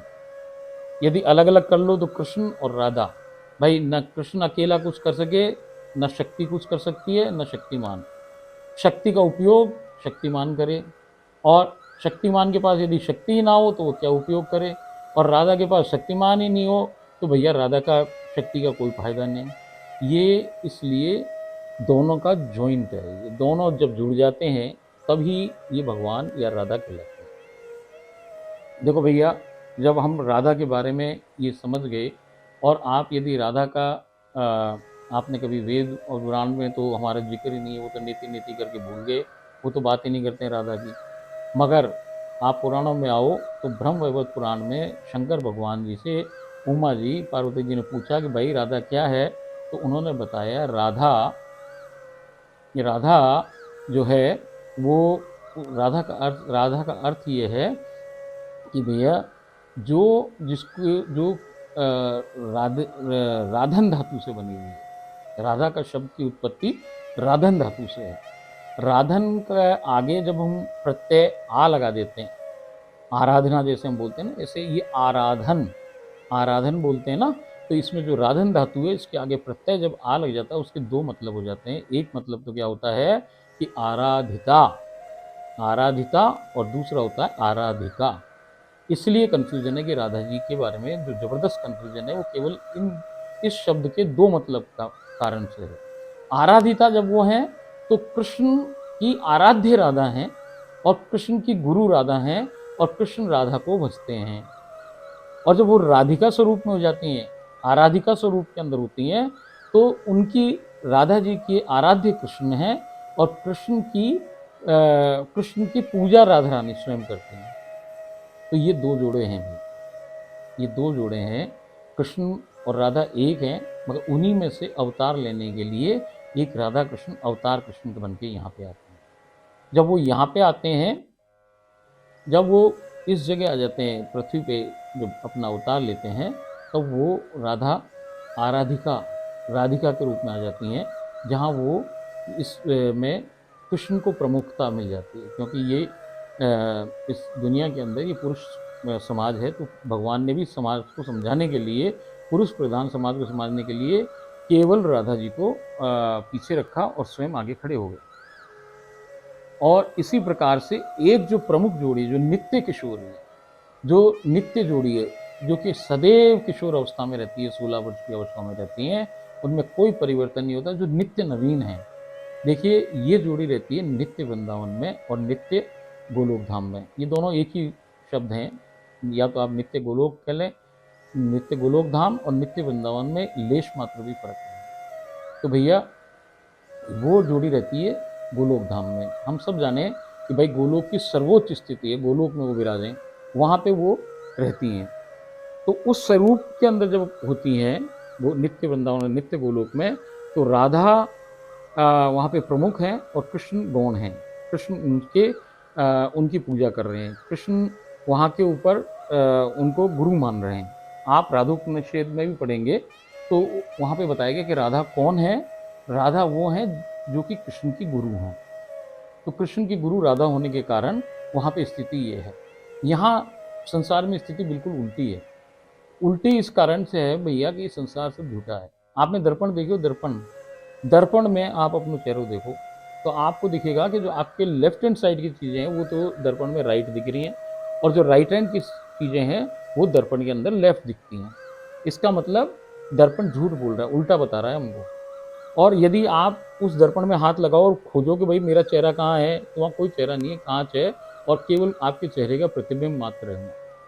तो प्रतिबिंब है, इसका मतलब वो झूठ है, वहाँ सच नहीं है। दर्पण कभी सच्चा नहीं है, दर्पण झूठा है। तो ये संसार भी झूठ है भाई, ये दर्पण ही है संसार, और ये एक झूठ है जो कि ऊपर का फोटो हमें यहाँ पे नीचे उल्टा बताता है। वहाँ राधा रानी सरकार सीधे हाथ पे विराजती है, वर की स्थिति में है, पति की स्थिति में है। वर का अर्थ और पति का अर्थ होता है स्वामी। यहाँ शादी वाला हस्बैंड वाइफ वाला संबंध नहीं होता है। वर का मतलब है स्वामी और पति का मतलब भी है स्वामी, तो वो वहाँ पे स्वामी रूप के अंदर है और वो आराध्य रूप में है। वो वहाँ की महारानी और ठकुरानी है। कृष्ण भगवान सदैव बाएं हाथ पे बैठते हैं वहाँ, या उनके चरणों में बैठते हैं। जबकि यहाँ स्थिति बिल्कुल विपरीत है, यहाँ पे वो सीधे हाथ पे बैठते हैं और राधा रानी उल्टे हाथ पे बैठती हैं। ये झूठ क्यों है? ये माया के कारण झूठ पैदा हो गया है। ये झूठ माया ने बना दिया हमारे को। ये दर्पण क्या है? ये दर्पण, ये संसार बिल्कुल शुद्ध था, मगर जब जैसे ही इसका माया का पदार्पण हुआ यहाँ, तो भैया ये दर्पण बन गया। अब ये माया की चकाचौंध से ऊपर का चित्र हमें सब उल्टा दिख रहा है। जैसे शीशे को आप सूरज दिखाओगे तो चकाचौंध पैदा होती है, ऐसी माया की चकाचौंध। भैया माया ने इतना बड़ा दिया जला रखा है, उसमें हजारों हेलोजन लगा दो आप लाइटा, उतनी ज़्यादा रोशनी कर रखी है भैया। ऐसी रोशनी जैसे कि वेल्डिंग मशीन में जाओ आप, वेल्डिंग देख लो होते हुए आँख से, तो आपकी आंखों और कुछ दिखती नहीं है, बस केवल वो रोशनी दिखती है आपको। ऐसे ही माया की रोशनी से हम सम्मोहित हो गए। अब हमको माया के अलावा कुछ नज़र नहीं आता, हम देख ही नहीं पा रहे हैं कि सच क्या है, हम केवल झूठ के अंदर फंस गए भाई। और ये माया इतनी ताकतवर है भैया, इतनी ताकतवर है कि इसमें देवी देवता तक भी उलझ गए, किसी के बस की नहीं है इससे बाहर निकलना। तो भैया फिर हम तो जीव ही हैं, केवल हमारे क्या बस की बात है कि इससे हम बच जाएंगे? तो जो बचना तो है ही नहीं, इससे बच तो कोई सका ही नहीं है। मगर भाई कोई विवेक पैदा हो जाए और उसके समझ में आए कि भाई ये माया क्या है, इसका आधार क्या है, ये दिया जो माया का दिया जो रोशनी कर रहा है इतनी तेज, जिसमें हम सम्मोहन में हैं, ये इसका आधार क्या है? तो जब आपने सुना होगा कि दिए तले अंधेरा, जब आप भैया नीचे देखोगे तो उसके नीचे तो अंधकार है, वहाँ दिख ही नहीं रहा कहाँ पे कि इस दिए को थाम किसने रखा, आधार क्या है दिए का भाई? माया को बनाया किसने? माया का आधार क्या है? इस दुनिया का आधार क्या है? ये जितने हमको दिख रहा है सब कुछ, ये पसारा पूरा, इसका आधार क्या है? ये हमें दिख नहीं रहा क्योंकि अंधेरा है माया के दिए के नीचे। हम केवल माया की रोशनी में जो माया हमें दिखाना चाहती है वही हम देख रहे हैं। इसलिए भैया कोई का विवेक जग जाए, कोई सदगुरु मिल जाए जिसको मालूम है ये सारी बातें, वो क्या करे कि वो टॉर्च जलाए। और वो सदगुरु के बस की बात भी नहीं, क्योंकि वो भी संसार में रहे भैया। ये तो दलदल है, संसार दलदल है। अब दलदल में दो आदमी फंस जाएं और वो दलदल में फंसा आदमी दूसरे को खींचने की कोशिश करे, तो भैया वो दोनों ही दलदल में ही डूबते जाते हैं, दलदल से निकल नहीं सकते। तो अब तो कौन चाहिए? दलदल के बाहर खड़ा आदमी चाहिए। तो बाहर भगवान खड़ा है, दलदल के बाहर भगवान ही खड़ा है और कोई नहीं खड़ा हो सकता। अब जितने जीव हैं, जितने सब कुछ हैं, सब उस दलदल के अंदर फंसे हैं। तो बेचारा सदगुरु कितनी भी टोर दिखा ले, जब तक वो भगवान के पास ना जाए भैया, भगवान के बिना कुछ दिखन उस अंधेरे को दूर करना असंभव काम है। और भगवान तो खुद ही स्वयं प्रकाशित है भैया, उसको टॉर्च की भी क्या जरूरत, वो तो खुद ही खड़ा हो जाए जब आपके सम्मुख, तो आपको सब नीचे की कहानी समझ में आ जाएगी। अरे भैया ये अंधेरे के नीचे तो भगवान खुद ही है, सारा सब कुछ पसारा, ये जगत का पसारा इस भगवान का ही है, राधा और कृष्ण का ही है, बाकी कुछ ना भैया। जब आपको ये बात समझ में आ जाती है कि भाई कृष्ण ही सब कुछ है, और जब वो गोपी तैयार हो जाती है, पूरी रास से रसमय हो जाती है, तो कृष्ण भगवान उसको फिर बिल्कुल उसका पात्र बना देते हैं। कृष्ण भगवान कुम्हार जैसा काम करें। जैसे कुम्हार देखो ना आप, कुम्हार क्या करे? कुम्हार मटका बनाए, कच्ची मिट्टी से मटका बनाता है, मटका बना करके उस पर थप्पियाँ देता है, खूब मारता कूटता है उसको, मगर हाथ अंदर रखता है, मरने नहीं देता, वो टूटने नहीं देता उस बर्तन को, पात्र को। और फिर जब वो सुखा देता है उसके अंदर, और सुखाए बाद भी वो कच्चा है, पानी में डाल दो तो भैया पिघल जाए, तो फिर उसको तपा तप्पू करके बिल्कुल तैयार कर देता है। जब वो बिल्कुल तैयार हो जाता है तो उसका पात्र तैयार होने का अर्थ है यह कि भैया फिर उसको वो बिल्कुल राधा रानी के घर जाने के लिए बिल्कुल एकदम एकदम पक्का हो गया। तो भैया जब वो क्या करता है, उसके पास आपने और देवी देवता देखे होंगे, तो भैया किसी के पास तो क्या हथियार है, किसी के पास कोई धनुष है, किसी के पास त्रिशूल है, किसी के पास वहाँ गदा है, किसी के पास क्या है। हमारा ये जो आपका कृष्ण जी, अवतारी जो कृष्ण है, इनके पास क्या है भैया? इनके पास तो बांसुरी है, इनके पास बांसुरी है। देखो भाई, हमारा हमारा कहते हैं ना, जैसे यहाँ संसार में सब क्या कहता है, हमारो कृष्ण, हमारो हमारो कन्हैया, हमारो हमारो हमारो। अरे भैया ये हमारो वाला जो चक्कर है ना, ये संसार के अवतारी कृष्ण के संगी है। क्योंकि अवतारी कृष्ण आपको खुली छूट दे रखी है कि आप उसको कुछ भी बना सकते हो, वो आपका अपना उसी रूप में बन जाता है। मगर जब कहानी नित्य वृंदावन की आती है, नित्य गोलोक की आती है, तो भैया वहाँ उल्टी, उधर कहानी बिल्कुल उल्टी है। वहाँ तो राधा रानी सरकार किसी से शेयर नहीं करती कोई भी चीज़, कृष्ण को कभी भी किसी से भी शेयर नहीं करती। और यहाँ देखो आप संसार के अंदर अवतारी लीला में 16,108 तो रानियाँ बना दी उसने। 16,108 रानियाँ और सखियाँ और गोपियाँ और जाने अनगिनत औरतों जो और हैं उन सब के संग शेयर करा उन्होंने कृष्ण भगवान ने। और वहाँ कहानी ऐसी नहीं है, वहाँ कहानी क्या है कि कृष्ण राधा का है, कृष्ण राधा की आत्मा है, परमात्मा है, सब कुछ है। और राधा ही कृष्ण की परमात्मा है और राधा ही कृष्ण की आत्मा है, दोनों एक दूसरे की आत्मा परमात्मा ही है। परंतु वहाँ पे वो केवल कृष्ण जो हैं वो राधा के हैं, किसी और के नहीं है। कोई सखी सहचरी जितने नित्य वृंदावन के लोग हैं वो कभी ये नहीं कहेंगे, कभी भी ये नहीं कहेंगे कृष्ण हमारा, वो हमेशा कहेंगे राधा का कृष्ण, राधा का कृष्ण। आपने इसमें वार्तालाप में सुना होगा कि मैं हमेशा राधा का कृष्ण बोल रही हूँ। उसका कारण यही है कि जो उस देश का वासी है, उसका सिटीजन है, उसका नागरिक है, वो केवल और केवल यही कहेगा कि कृष्ण है, उनकी जान है, प्राण है, उनके सबसे चहेते हैं, सब कुछ है, मगर है किसके? राधा के हैं, हमारे नहीं है भाई। हमारे को चुना लागे कृष्ण, हमारे तो केवल राधा रानी सरकार है। जबकि हम जाने कि दोनों बिना कछु न हो, लीला हो ही नहीं सकती, कुछ हो नहीं सकता, मगर फिर भी भैया वो तो राधा का है। तो जो राधा की चीज़ है भाई, हम नौकरानी कैसे कहेंगे हमारी चीज़ है? भाई ये ऐसी कहानी है कि जैसे आपके घर के अंदर एक नौकरानी रखी है आपकी पत्नी ने, अब वो नौकरानी रखी और वो नौकरानी बड़ी चतुर थी।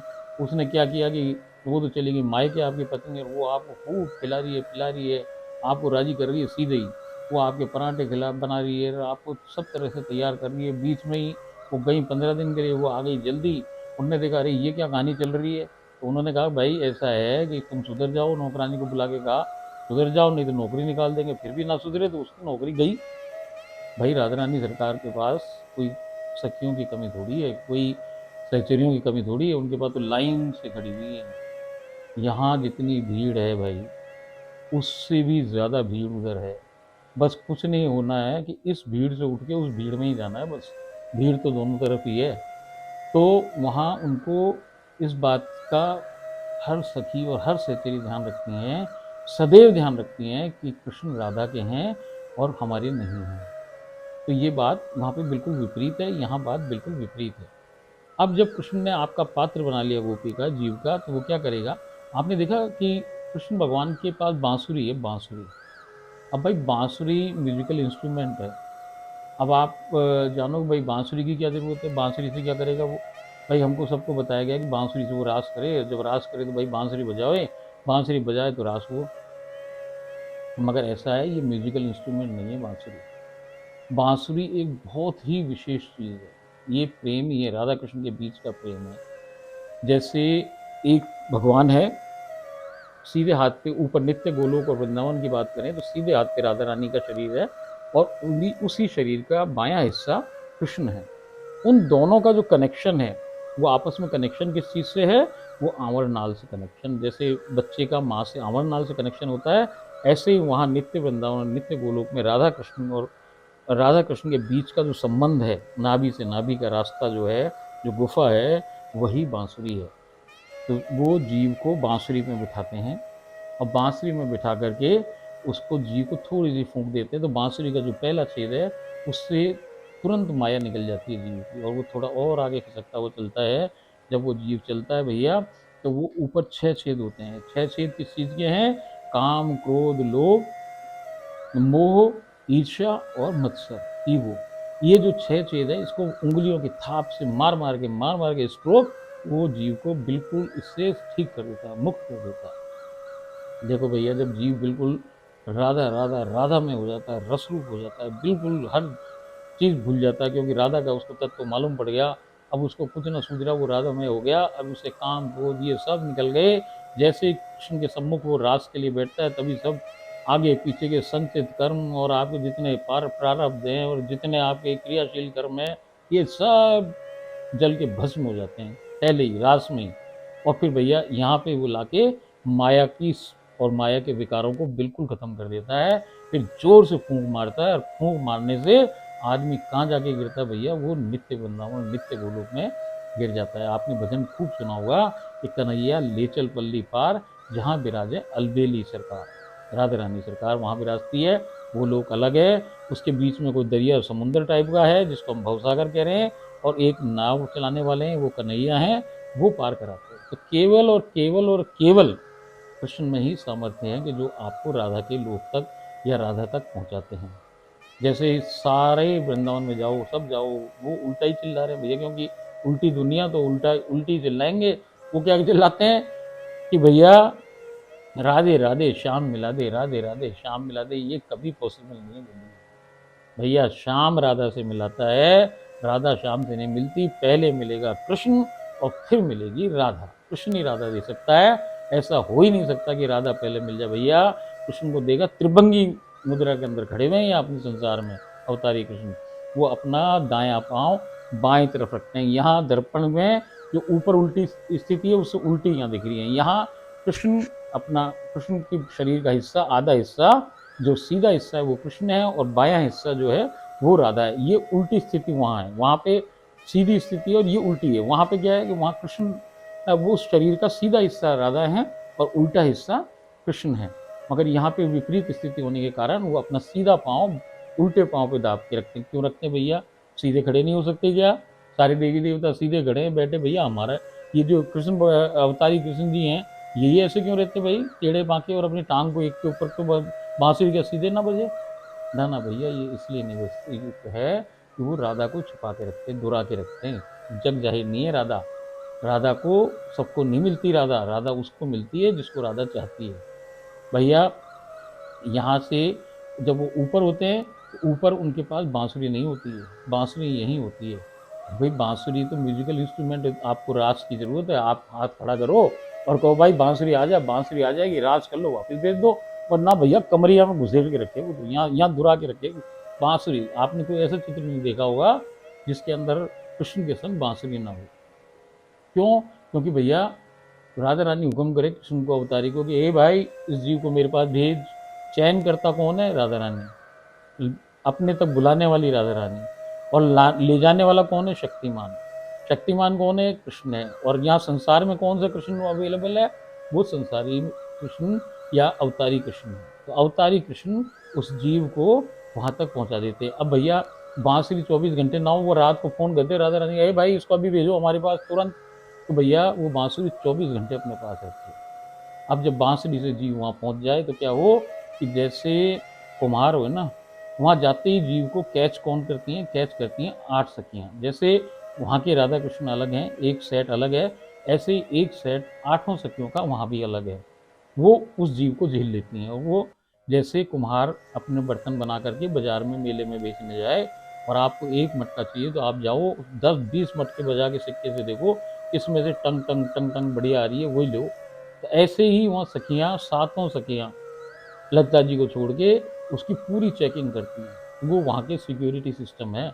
जैसे आप कोई नए देश में जाओ, इमिग्रेशन हो, सिक्योरिटी चेक हो, ऐसे वहाँ चेक हो भैया। तो वो चेक करें कि भाई राधा राधा बढ़िया आ रहा है कि नहीं आ रहा है, बढ़िया आ रहा है कि नहीं आ रहा है।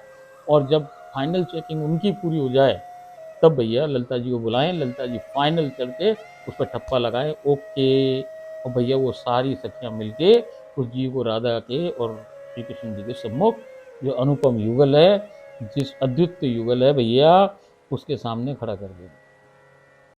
जब वो वहाँ खड़ो हो जावे तो उसके राधा रानी के चरण में पड़ जावे जीव, क्योंकि वहाँ तो कृष्ण जी चरण में पड़ा हुआ है। तो भैया जीव भी जाके राधा रानी के चरण को पकड़ ले। अब जब राधा रानी के चरण को पकड़ ले तो भैया राधा ऐसी भूरी कि भाई कोई गलती से भी कह दे कि तू मेरी, तो भैया वो उसको अपना मान लेती है। तो ऐसे ही वो अपना अपना लेती है, उसी क्षण उसी घड़ी उसको अपने परिकर में बना लेती है, उसको दासी बना लेती है। वो धीरे धीरे अनुभव से, सेवा के अनुभव से करते करते करते करते करते एक दिन सहचरी बन जाती है। सहचरी सदैव हर क्षण हर घड़ी हर पल राधा रानी के संग रहती है। और राधा रानी जहाँ पे हैं वो सखी सहचरियाँ उनको चारों तरफ से घेरे रहती हैं, सेवा में रहती हैं उनके हमेशा। देखिए जब वो बांसुरी में उसने यहाँ से भेजा तो उस बांसुरी में जब वो बनाता है जीव को कृष्ण, तो भैया जैसे कुमार ने मारा, जैसे वो पात्र बनाया, उसको आग में तपाया, ऐसे भैया कृष्ण की भक्ति है। सारे देवी देवताओं की भक्ति बड़ी अच्छी कि जिसके अंदर भैया सब राजी रहें, संसार मिले सब राजी रहें। ये जो कृष्ण है अवतारी भैया, इसकी भक्ति बड़ी, ये खुद टेढ़ा और इसकी भक्ति भी टेढ़ी। इसकी भक्ति में फंस जाओ, इसके जाल में फंस जाओ तो भैया कहीं का ना छोड़े। सड़क पे ले आता है भैया, राजा को तो रंग बना देवे, दुकान बिकवा दे, आपकी मकान बिकवा दे, व्यापार बिकवा दे, सब बिकवा दे, आपके रिश्ते नातेदारियों सब में खराब करा दे भैया, आपको पैसे पैसे के लिए मोहताज कर दे, सब कर दे। और उसका कारण ये है भैया कि आपके जितने भी जो लालसाएं हैं उनको खत्म कर देता है। धन की इच्छा नहीं पैदा होती है, काम की इच्छा पैदा नहीं होती है, लोभ तो हो ही नहीं सकता है, मोह हो नहीं सकता है, सब कुछ खत्म कर दे। जब फिनिश हो जाए ना, तभी आदमी राधा मय हो जाता है। राधा राधा राधा राधा। ये दुनिया जो है, ये प्यार की, ये जो दुनिया है, ये दुनिया भक्ति पे है, भगवान तक की भक्ति के लिए। अब अगला देश प्रेम का देश है भैया। प्यार में और प्रेम में बहुत भारी अंतर है। प्यार तो ही संसार का नियम है। आप संसार के प्यार को ही देखो, तो कोई लड़का लड़की प्यार कर लें तो भैया प्यार के अंदर तो क्या है कि ये यार से किया जाता है, दो यार मिले तो प्यार, और प्यार में एक दूसरे से कुछ ना कुछ आपको चाहिए। जबकि प्रेम एक ऐसी चीज है कि प्रेम केवल भगवान करते हैं, प्रेम जीव के बस की बात नहीं है। प्रेम किससे, किसका प्रेम है वहां पे उस देश में? राधा का कृष्ण से और कृष्ण का राधा से प्रेम है। और सखी सहचरी और वहाँ के जितने सिटीजन हैं उनका प्रेम देख के भैया इतने ज़्यादा रस में डूब जाएं कि भैया बताने की बात ही नहीं। वहाँ बताने की ये बात ही नहीं है कि वहाँ पे प्रेम दो जो लोग कर रहे हैं, कोई प्रेम तो अन्य कर रहा है, और जितना आनंद उनको मिले उससे करोड़ गुना आनंद उस सखी सहचरी किंकरी मंजरी को मिले भाई। तो जो किंकरी मंजरी है वो देख देख के खुश हो, देख देख के आंसुओं की धार निकलती है, उधर से रस की धार आ रही है, इधर से आंसुओं की धार, और वो कुछ ना कर रहे भैया, वो आदमी औरत है ना। वहाँ क्या हो रहा है? वहाँ तो केवल और केवल भैया आपको दिखेगा कि वो एक दूसरे की आंखों में ही देख रहे हैं। केवल आंखों में देखने से ऐसे हो जाता है कि पूरे रोम रोम खड़े हो जाते हैं, आंसू आंसू आंसू, और कुछ समझ में नहीं आता, आंसुओं की धार निकलने लगती है बुरी तरीके से। ये स्थिति है प्रेम की। तो क्या वो प्रेम के देश के है, प्रेम की देवी है, वहाँ जाके वो प्रेम में पहुँच जाता है। यही सीरीज है, यही सब कुछ जीवन, मानव जीवन का वो है अंत। देखिए आपने कहाँ से शुरू किया और कहाँ जाके कब ये पहुँचे। देखो भैया, इस योनियों के अंदर 84 करोड़ योनियाँ हैं। 84 करोड़ में 83 करोड़ और 99 लाख और 9,9,000 999 जितनी भी योनियाँ हैं, ये सब योनियाँ तो भैया अपनी अपनी जीव जंतुओं की ये योनियाँ हैं जिसमें आप भगवान को ना जप सकते। केवल एक योनि है मानव वाली योनि, जिसके अंदर जीव मानव रूप में होता है और वो भगवान को बच सकता है। तो भगवान को बचने के लिए इससे बढ़िया मौका कोई नहीं है। काहे को परेशान हो रहे हो भैया, भगवान मिलने में देर ना लगे, सबसे नज़दीक भगवान है, भगवान की गोद में ही हम बैठे हुए हैं। तो भैया उससे जल्दी तो कोई नहीं मिलता। अपने रिश्ते नातेदारों को आवाज़ लगाओगे बीमारी में, तब तो वो आएंगे, और भगवान तो आपके संग ही है, बस दिख नहीं रहा है। तो भैया ये सारी चीज़ें जो वार्ता मैं आपसे इतनी देर से कर रही हूँ, ये सारी वार्ताएं एक जगह संग्रहित की गई हैं। ये जो राधा जन है ना, ये जो राधा जन है, जैसे मैंने आपको ब्रज की महिमा बताई, ब्रज के अंदर कि वो सबसे ज़्यादा निकट रहती है वहाँ श्री जी के श्री चरण के अंदर, राधा रानी सरकार के वो लिपटी हुई है, अंग संग है।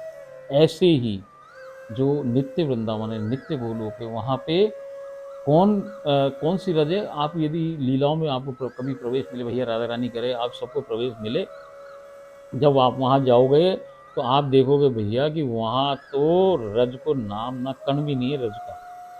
वहाँ तो भैया सब तरफ सोने सोने जैसी आभा है, सब चमक चमक, वहाँ की दुर्वा तक भी भैया स्वर्णिम है। वहाँ के पेड़ पौधे ऐसे रंगीन कि रंगों के नाम भी ना जानो। यहाँ 7 रंग, वहाँ 70,000 रंग भैया, नाम भी नहीं पता, ऐसे ऐसे रंग हैं वहाँ, ऐसी ऐसी चीजें हैं, ऐसे ऐसे। अरे सोना क्या करेगा भैया, हीरे जवाहरात प्रेशियस स्टोन के तो पहाड़ के पहाड़ हैं, पहाड़ के पहाड़ ही लग रहे हैं भैया। हर वहाँ के आप चौबारे देखो, वहाँ के आपकी छतरियाँ देखो, वहाँ के महल देखो, अजब गजब नज़ारा है जिसका वर्णन शब्दों से किया ही नहीं जा सकता भैया।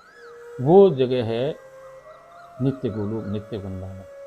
भैया जब अपन लीलाओं में जाते हैं, जैसे यहाँ पे भी आचार्य लोग, सब लोग, काफ़ी लोग लीलाओं के अंदर जाते हैं, तब भी आप जैसे वृंदावन में भी बैठे हो, बरसाने में बैठे हो, तो वो सारी चित्र ही बदल जाता है। वो वृंदावन वृंदावन नहीं रहता भैया, एक नया ही वृंदावन पैदा हो जाता है। वो कौन सा है भैया? वो गोलोक वाला ही वृंदावन, वही नित्य वृंदावन है, वही नित्य बरसाना है, वही नित्य आपका ब्रजधाम है। वो पूरा कुछ वहाँ से ही है।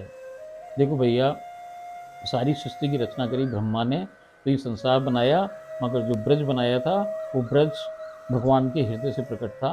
तो ये ब्रज ही की महिमा है कि भैया यहाँ पे कुछ अलग चीज़ है, ये अलग वस्तु है, और ये भगवान के संग जब आप अवतरित होते हैं तभी आता है, और फिर उनके संग जाता भी है। मगर जब भगवान किसी भी जगह जाते हैं, कभी भी, चाहे वो कोई विग्रह हो, चाहे किसी में भी जाएंगे, मूर्ति में जाएंगे, वो भगवान कभी उसको छोड़ते नहीं है, भगवान का अंश उसमें ज़रूर रहता है। ऐसे ही पूरे ब्रज धाम में भगवान अपने युगल में आज भी बिल्कुल ऐसे के ऐसे घूम रहे हैं वहाँ पे, एक पेड़ से वो वहीं हैं। और बाकी जो मेन पेड़ है जिससे सब निकल के आते हैं, भगवान अवतार लेते हैं, बच्चा बन के आते हैं, फिर यहाँ से धाम को वापस पधारते हैं, राधा जी बच्ची बन के आती हैं, फिर चले जाते हैं। अरे भैया, भगवान थोड़ी बदलता है, वो तो नित्य नवीना, नित्य नवीना, नित्य नवीना। तो वो वहाँ पे विराजित हैं। अब वहाँ की रज कौन सी है? वहाँ की रज है भैया राधा जन, रे और जय, रे से राधा और जय से जन। राधा जन ही राधा की रज है वहाँ पे, जो कि सबसे निकट रहती है राधा के। कौन है वो सखी सहचरी है। वो हर क्षण, हर घड़ी, हर पल राधा के बिल्कुल सन्निकट हैं, इसलिए वो वहाँ की रज है। इस चैनल का नाम राधा रानी ने इसीलिए राधा जन रखा। और इस चैनल का नाम रखने के संग संग एक यहाँ पे किताब बनाई है राधा रानी सरकार ने, जिसका नाम है राधा जन। ये जो राधा जन किताब है, ये स्वयं राधा रानी सरकार, उनकी श्री कृष्ण जी की वही लेखक हैं इसके। हम केवल माध्यम मात्र बन के सूत्रधार मात्र हैं। और हमने ये पुस्तक लिखी है, ये ग्रंथ लिखा है, ये अमूल्य है। ये बिल्कुल बाज़ारों में कहीं उपलब्ध नहीं है, किसी पुस्तक विक्रेता के पास नहीं है, किसी बुक सेलर के पास नहीं है। ये राधा रानी की आज्ञा से हम उनको देते हैं। ये 2 भाषाओं के अंदर है, हिंदी में है और अंग्रेज़ी में है। इसके 8 भाग किए हैं उन्होंने। ऐसा ही है जैसे कि कोई बच्चा प्री प्राइमरी में जाता है पहले, फिर उसके बढ़ के फिर वो प्राइमरी स्कूल में जाता है, फिर प्राइमरी स्कूल से जब वो 5वीं कर लेता है, उसके बाद वो किसी हायर सेकेंडरी स्कूल, बड़े स्कूल में जाता है, फिर वहाँ से वो किसी कॉलेज में जाके ग्रेजुएशन करता है, फिर किसी यूनिवर्सिटी में जाके क्या करता है, फिर वो पोस्ट ग्रेजुएशन करता है। और उसमें से कुछ छठे-छुटाए लोग, कुछ लोग पीएचडी करते हैं। पीएचडी कैसे की जाती है? किसी प्रोफेसर के अंडर में की जाती है, जो उस सब्जेक्ट का मास्टर होता है। ऐसे ही यहाँ भी कहानी है भैया, कि ये जो किताब बनाई गई है, इसके 7वें और 8वें अध्याय पे जाते-जाते आप पीएचडी की पढ़ाई कर लेते हो राधा कृष्ण के बारे में। वो तो भैया, उनकी तो कोई पूरी जानकारी कहीं से प्राप्त हो ही नहीं सकती। ये तो पूरा समुंदर है, समुंदर है, समुद्र में से एक बूंद कोई निकल के आ गई है। ये जो चैनल हमने बनाया है, इस चैनल पे जो ये राधा जन बनाया है, इस पे हम आपको ये जो ग्रंथ है, इसी को पढ़ के सुनाएंगे, इसका अर्थ बताएंगे। भैया बहुत ही गूढ़ तत्व है, गूढ़ रस जिसको कहते हैं वो है। इसको समझना समझाने में बड़ी विकट समस्या है। तो ये बिल्कुल छोटे छोटे एपिसोड बना बना के हम इनको आपको समझाएंगे पूरा अच्छी तरीके से, जिससे ये आपके हृदय के अंदर घर करे और आप इसको सजो के रख सकें, आपके जीवन में ये उपयोगी काम आए। इसके लिए हम इसको छोटे छोटे टुकड़ों के अंदर बना करके आपको देंगे। यदि किसी को पुस्तक पढ़नी हो, ये ग्रंथ को अध्ययन करना हो, तो ये ग्रंथ हमारे पास अवेलेबल है। आप इसके लिए हमें संपर्क करना पड़ेगा आपको। हम राधा जी से पूछ लेंगे, उनकी इच्छा होगी तो आप तक पहुंच जाएगा ये ग्रंथ। इसको बस हम दोनों प्रियदासी की ओर से हाथ जोड़ के आपसे निवेदन है कि इस या तो चैनल को या ग्रंथ को जब भी आप पढ़ें तो पूरा पढ़ें। और यदि आप इस को देख रहे हैं और सुन रहे हैं इसको, कि जो हम बोलने जा रहे हैं ये ग्रंथ, तो कृपया करके इसको अंत तक सुने। क्योंकि यदि आप इसको बीच में कहीं भी छोड़ देंगे तो आप तक पूरी बात नहीं पहुंच पाएगी, अधूरी बात पहुंचेगी। जब तक 7वें और 8वें अध्याय तक आप नहीं पहुंचेंगे, तब तक समझ लीजिए कि पिक्चर क्लियर नहीं होगा। पिक्चर क्लियर होने के लिए आपको 8वें अध्याय तक पहुंचना पड़ेगा, जब ही आप ये समझ पाएंगे कि ये इसमें क्या लिखा हुआ है। बहुत बहुत गूढ़ है, आपके काम की चीज़ आएगी। और हम बताएं कि इसमें जो भी कुछ अच्छाई आपको नज़र आए, जो कुछ भी आपको बढ़िया चीज़ नज़र आए, वो सब तो हमारी स्वामी जी की है, उनकी सारी उपचारी है। हमारा इसमें कुछ ना है। हम तो बिल्कुल मंद बुद्धि लोग, हमारे पास कहाँ बुद्धि है। देखो भैया, राधा रानी की जो भक्ति करे, उस भक्ति करने वाले के तो गर्दन ही काटनी पड़ती है। सबसे पहले गर्दन कटे। गर्दन कटे मतलब बुद्धि भार, बुद्धि खत्म हो गई, उस शरीर में बुद्धि ना है। अब केवल ये शरीर है, धड़ है, जिसमें बुद्धि नाम की कोई चीज़ नहीं है, अपना कुछ ना। ये सुनाए, सुन के आपको राधा रानी सरकार की बात बता रहे हैं। फिर भी कोई इसमें त्रुटि रह गई हो, कोई बात हो, तो वो हमारी गलती है भैया, हम उसके लिए क्षमा प्रार्थी हैं। मगर फिर हम आपसे हाथ जोड़ के दरखास्त करते हैं, रिक्वेस्ट करते हैं, आपसे निवेदन करते हैं कि आप कृपया करके इसको पूरा पूरा सुने, पूरा पूरा पढ़ें, जब भी आप इसका सार तत्व समझ पाएंगे। देखिए, जैसे मैंने आपको बताया था, हम किसी संप्रदाय से नहीं है, हम किसी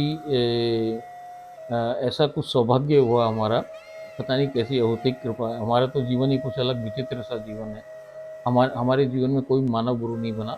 हमारे प्रथम गुरु शंकर भगवान स्वयं बने, फिर उन्होंने एक दिन हमें कृष्ण को गुरु बनवा दिया, और फिर अंत में हमको राधा रानी सरकार हमारी गुरु बन गई। हम उनके शिष्य हैं। और जो कोई भी इससे जिसको लाभ मिला, वो यदि उन्होंने गुरु बनाने की कोशिश की, तो राधा रानी सरकार स्वयं उनके गुरु बनी। हम तो केवल माध्यम मात्र यहाँ पे विराजे हुए हैं। हमारा कोई ध्येय नहीं है किसी गुरु भाव के लिए, किसी संप्रदाय बनाने के लिए। ये बात मैं पहले भी कह चुकी हूँ, फिर आपको दोहरा रही हैं। अब देखिए, ये जो तिलक आप देख रहे हैं, इससे भ्रमित ना हो। ये तिलक आप देखिए, इस तिलक में ये किसी संप्रदाय का तिलक नहीं है। इसमें मध्य के अंदर जो ये लाल रंग है, इसमें किशोरी जी स्वयं हमारे माथे पे विराजित हैं, और उनमें से निकलने वाला प्रकाश ही ये पीला रंग है, ये चंदन है। ये किसी संप्रदाय किसी का हो तो हमें मालूम भी नहीं है। हमें तो राधा रानी की आज्ञा हुई कि वो बिराजी भी हमको दिखी, तो उन्होंने पता नहीं हाथ लगाया क्या लगाया, यहाँ पे से ये बरसों बरसों से ये अपने आप तिलक लग रहा है। इसी प्रकार से लग रहा है किशोरी जी विराजी भी हैं। वो भगवान जो है, वो विराट रूप के अंदर हैं। ऊपर उनके सर पे आप देखेंगे तो उनके वो फरिया टंग रहा है, फिर उनके हाथ ऐसे इस मुद्रा के अंदर हैं, जिससे कि उनके चरणों में जो पड़े हुए लोग हैं, उनको वो आशीर्वाद देते हुए अपने विराट स्वरूप के रूप में यहाँ विराजित हैं। जिसकी उसी शरीर के अंदर राधा कृष्ण दोनों हैं। सीधे हाथ पे कृष्ण भगवान है, जो सीधे हाथ पे राधा रानी सरकार हैं, उल्टे पे कृष्ण भगवान है, और दोनों गलवैयाँ डाल के खड़े हैं। तो उन दोनों जोड़ी में से जो प्रकाश निकल रहा है, वही ये पीला रंग है। ये किसी संप्रदाय से संबंधित नहीं है। देखो, एक बात और आपको मैं स्पष्ट कर दूं कि हमने इसमें जो एपिसोड में ये बोल रहे हैं आपको, ये एक औरत जैसी बात में बोल रहे हैं, औरत की तरह से बात कर रहे हैं यहाँ पे। क्योंकि जिस देश के हम वासी हैं, वहाँ पे कोई पुरुष नहीं है, सब स्त्रियाँ हैं। स्त्री का अर्थ यहाँ पे ये नहीं है कि जो हम मानते हैं, कोई शारीरिक रूप से जो स्त्री और पुरुष होते हैं, ये नहीं है भैया। हम तो केवल अपने जो हमारा जो व्यवहार है, उससे हम स्त्री हैं। व्यवहार क्या है कि हमारा मैं मर गया। मैं मरना ही पुरुष से स्त्री होना होता है। मैं ही पुरुष है। मैं जिसका मर गया, समझो वो स्त्री ही हो गया। मैं हमने हमारी डिक्शनरी से 3 शब्द को डिलीट कर दिया है। मैं, मेरा और हमारा कुछ भी नहीं है। तू, तेरा और तुम्हारा ही पे हम जिंदा हैं, हम उसी पे रहते हैं। बाकी भैया, मरे बिना तो भगवान मिलता नहीं, और मरना पड़ता है। मरने के बाद ही भगवान मिलता है। और मरा कैसे जाता है, ये सारा वर्णन जो मैंने आपको वार्ता करी, इसमें जो है बहुत सूक्ष्म रूप से है। पूरा ग्रंथ के अंदर सारी चर्चा बिल्कुल विस्तार से की गई है, और जितने प्रश्न हो सकते हैं अध्यात्म से जुड़े, उनका आंसर मिल जाएगा आपको तुरंत इसको पढ़ के। तो आप इसको ध्यानपूर्वक पढ़ें। और बाकी एक और विशेष बात मैं आपको बता दूं कि हमको राधा रानी की कृपा से 4 साल बरसाना में वास प्राप्त हुआ, धाम वास प्राप्त हुआ। उसमें जब हम धामवास में थे, तो हमने बहुत से संत महात्माओं से सुना कि भाई ऐसा है कि देखिए, आप कोई भी यहाँ जो ब्रज में आते हैं लोग हैं, वो अपने आगे कोई सखी लगा लेता है, कोई दासी लगा लेता है, कोई रसिक लगा लेता है, पर इसका कोई भी महत्व नहीं है। महत्व तो जब है, कोई आदमी, जैसे हम प्रियादासी जोड़ी खड़ी होकर किसी भरी सभा में कहें कि हम, हमारी स्वामिनी श्री राधा रानी सरकार हैं, हम उनकी सहचरियाँ हैं, उनके नित्य सहचरी हैं, तो इससे कोई भी इसका बात का कोई महत्व नहीं है। यदि स्वयं किशोरी जी, स्वयं राधा रानी सरकार ये घोषणा करें कि तुम्हारा नाम प्रियादासी है, तब तो कोई बात है। या वो ये भी घोषणा करें कि आप सहचरी हैं, तब तो कोई बात है, अन्यथा इस भाव का कोई महत्व नहीं है। इस बात को हमने पकड़ लिया भैया। तो एक बार जो वहाँ पे बरसाना में जो रास लीलाएँ हुए, उस रास लीला में जो किशोरी जी बनी हैं, वो एकांत में विराजी हुई। हम तो उनके चरण में पकड़ के बैठ गए। हमने कहा भैया हम तो मर गए, हम तो 30 साल से मर गए साहब, हम उसमें मरे हुए हैं, हमको कोई मतलब नहीं, हम किसी को न जाने। हम पहले कृष्ण को जानते थे और अब राधा रानी को जानते हैं बरसों बरसों से। अब राधा और राधा और राधा, उसके अलावा हमें कुछ नहीं सूझता। हम तो केवल राधा ही, हमें दिखती राधा, बोलती राधा, सब में राधा नजर आए। हम किसी से नहीं, हमको राधा के अलावा कुछ समझ में नहीं आया। तो भैया हम 30 साल से मर गए, तो मरे बिना भगवान नहीं मिलता, कैसे मारा जाता है, ये सब इस ग्रंथ में आपको मिलेगा। देखो भैया, तो उनसे हमने प्रश्न किया कि हम तो आपके आप ही हमारी गुरु हैं, आपके शिष्य हैं, हम और किसी को जानते भी नहीं, मानते भी नहीं। और जब हम आपके शिष्य गुरु, आप हमारी गुरु हैं, हम आपके शिष्य हैं, तो हमारा नामकरण तो करो। हम कौन नाम है हमारा, क्या नाम है? हमने सुना भाई गुरु नाम देता है, तो नाम बताओ ना, हमारा क्या नाम है? तो उन्होंने कहा तेरा नाम प्रियादासी है। और मेरी पत्नी से भी कहा कि इसका नाम भी प्रियादासी है, तुम प्रियादासी जोड़ी हो। हमने भैया ये नाम उनके मुख से निकला हुआ नाम है, हमारा अपना इसमें कोई उद्देश्य नहीं है कि हम कोई सहचरी बन के या प्रियादासी नाम को जोड़ा। हमने अपना इसमें कोई बुद्धि नहीं चलाई भैया, राधा रानी सरकार के स्वयं के ये वचन है। उसके बाद जब उनकी अहेतुक कृपा से हम लीलाओं में प्रवेश किए गए, तो हमने देखा कि राधा रानी सरकार हमको प्रियादासी नाम से बुलाती हैं। बस भेद इस बात का है कि नित्य वृंदावन और नित्य इसके अंदर गोलोक धाम में, वहाँ एक ही प्रियादासी, एक ही शरीर है। यहाँ आके दो शरीर हो गए। जब हमने उनसे प्रश्न किया तो उन्होंने बोला कि किसी कारण विशेष से हमने तुम्हें दो स्वरूप में वहाँ संसार में भेजा हुआ है, तुम दोनों एक ही हो। तब से हम अपने नाम के संग प्रियादासी नाम जोड़ने लग गई हैं। और औरत से बोलना इसलिए ज़रूरी है, इस संसार के अंदर औरत को ऐसे ही बोला जाता है। तो हम भैया वहाँ की सखी सचेरी हैं, और हम तो जन्मजात पूरे के पूरे औरत ही हैं भाई। तो औरत हैं तो हम औरत जैसी ही बात करेंगे। तो ये सारी बातें हैं। और आप से फिर पुनः निवेदन है कि इसको हमारा संग जुड़े रहें। और इसका आपकी यदि समझ में आए, आपको अच्छा लगे, तो अपने मित्रों को, अपने जान पहचान वालों को इसका लाभ दें। हमने जब प्रवास था हमारा बरसाना में, तब हमने ये भी सुनी कि भैया ये जो बातें होती हैं, अपने जो अनुभव होते हैं, इनको गुप्त रखना चाहिए, अपने हृदय में दुरा के रखना चाहिए, छुपा के रखना चाहिए। मगर यहाँ तो कहानी उल्टी है भैया, हमारी राधा रानी सरकार का तो आदेश उल्टा है। उन्होंने हमसे कही कि भैया, जब उनने हमसे बोली कि इस बात को प्रसारित करो, प्रचारित करो, तो हमने कहा भाई सब तो ये कहते हैं कि इसको छुपा के रखो, हम करेंगे तो लोग कहेंगे क्यों क्यों बता रहे हो सारी बात। तो उन्होंने बताई कि भाई ऐसा है कि ये कलयुग है, युगांतर होने वाला है, कलयुग जाने वाला है। तो फिर अभी प्रलय के पहले पहले मैं चाहूँ कि मेरे जो चयनित जीव हैं वो मेरे पास आ जाएं। इसलिए जो समय है ये और ख़राब होने वाला है, और ख़राब होने वाला है, और ख़राब होने वाला है। भैया बड़ी मुश्किल से मानव का जीव मिला है, इस जन्म को व्यर्थ मत जाने दीजिए। कृपया करके भगवान की शरण में आ जाओ, किसी भी प्रकार से भगवान की शरण में आ जाओ भैया। यही हित है, यही इस मानव देह का हित है कि आप भगवान की शरण में आ जाइए। तो भैया हम सब आपसे निवेदन करें कि किशोरी जी आप पे पूरी पूरी कृपा करें। हम तो भीग चुकी भैया। उन्होंने कहा कि भाई देखो ऐसा है कि तुम्हारे पास पात्र है, उसके अंदर रस है, मेरा रस जब भरा हुआ है तो तुम छक्के पियो उसको। और हमने तो छक्के पी साहब, हम तो पूरे नृत्य एकदम ऊपर से लेकर नीचे तक रसरूप हो गए, रस में भीग गए। ऐसी बरसात रस की, पात्र पूरा भरा हुआ। बोले ये पात्र कभी खाली नहीं होता, इस पात्र में से जितना तुम पी लोगे तो फिर और लोगों को बांटो, और यदि नहीं बांटोगे तो जो ये पूरा हो जाएगा पात्र, तो और नया रस आएगा तो वो सब बिखर जाएगा, व्यर्थ चला जाएगा। इसलिए इस पात्र को तुम पियो, दूसरों को पिलाओ। तो भैया अपनी चुल्लू भर भर के पियो, और हम आप पे उड़ेल देंगे रस को। तो आप इस रस को पूरा पूरा पीजिए और आनंद से रसरूप हो जाइए, भगवान की शरण आ जाइए। ओम राधाये स्वाहा। ओम राधाये स्वाहा।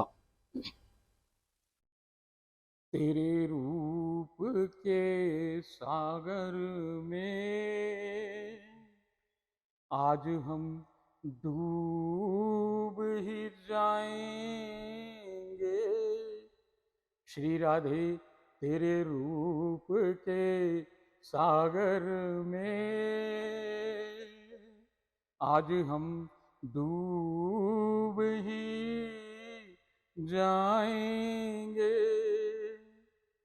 कैसे करेंगे वर्णन, अल्फाज कहाँ से लाएंगे। अजब अनोखा क्या देखा, अजब अनोखा क्या देखा, जमाने को कैसे बताएंगे। अजब अनोखा क्या देखा, इस दुनिया को कैसे बतलाएंगे।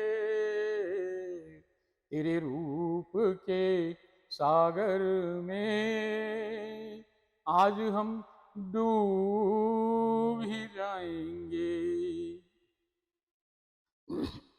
सोने सा चमकता,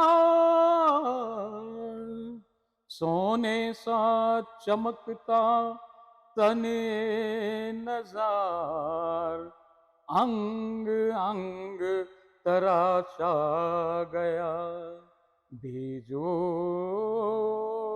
बेमिसाल।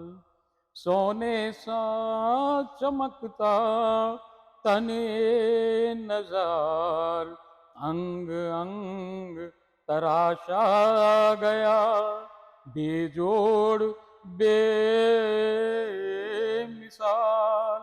उस पर गजब चिड़ियावन कर रहा कमाल। कोई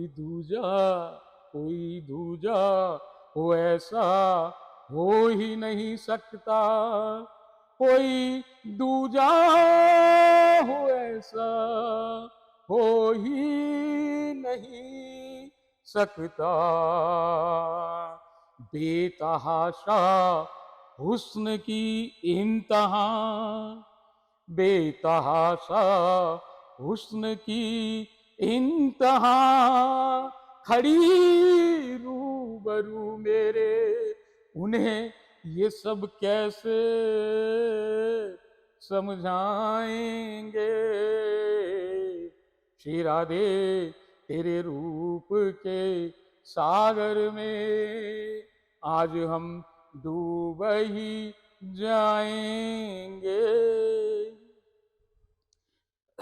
इकलौता अनुपम सलोना, इकलौता अनुपम सलोना, नूरानी चेहरा, इकलौता अनुपम सलोना, नूरानी चेहरा, इसका क्या कहना। रोम रोम मेरा कहे ये तो कोई अनमोल गहना। कोटिश रवि की प्रभा, कोटिश रवि की प्रभा, जिसे देख फीकी पड़ जाती है।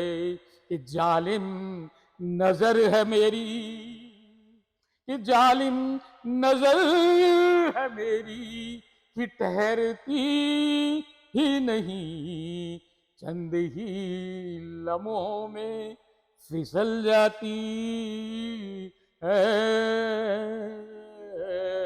मैं हुई जा रही बदहवास बेदम बेहाल, अब हम कैसे जी पाएंगे। राधे श्री राधे श्री राधे तेरे रूप के सागर में आज हम डूब ही जाएंगे। जैसे काले बादलों के झुरमुट से घिरा खूबसूरत आफताब, जुल्फों पे वो झूलते सफेद मोगरे के गजरे, जैसे बादलों में चमकती दामनी की लकीरें, गजब ढा रहे उस पर वो अनोखे गुलाब। केशों को दो हिस्सों में बांटता वो मांग का सुर्ख सिंदूर।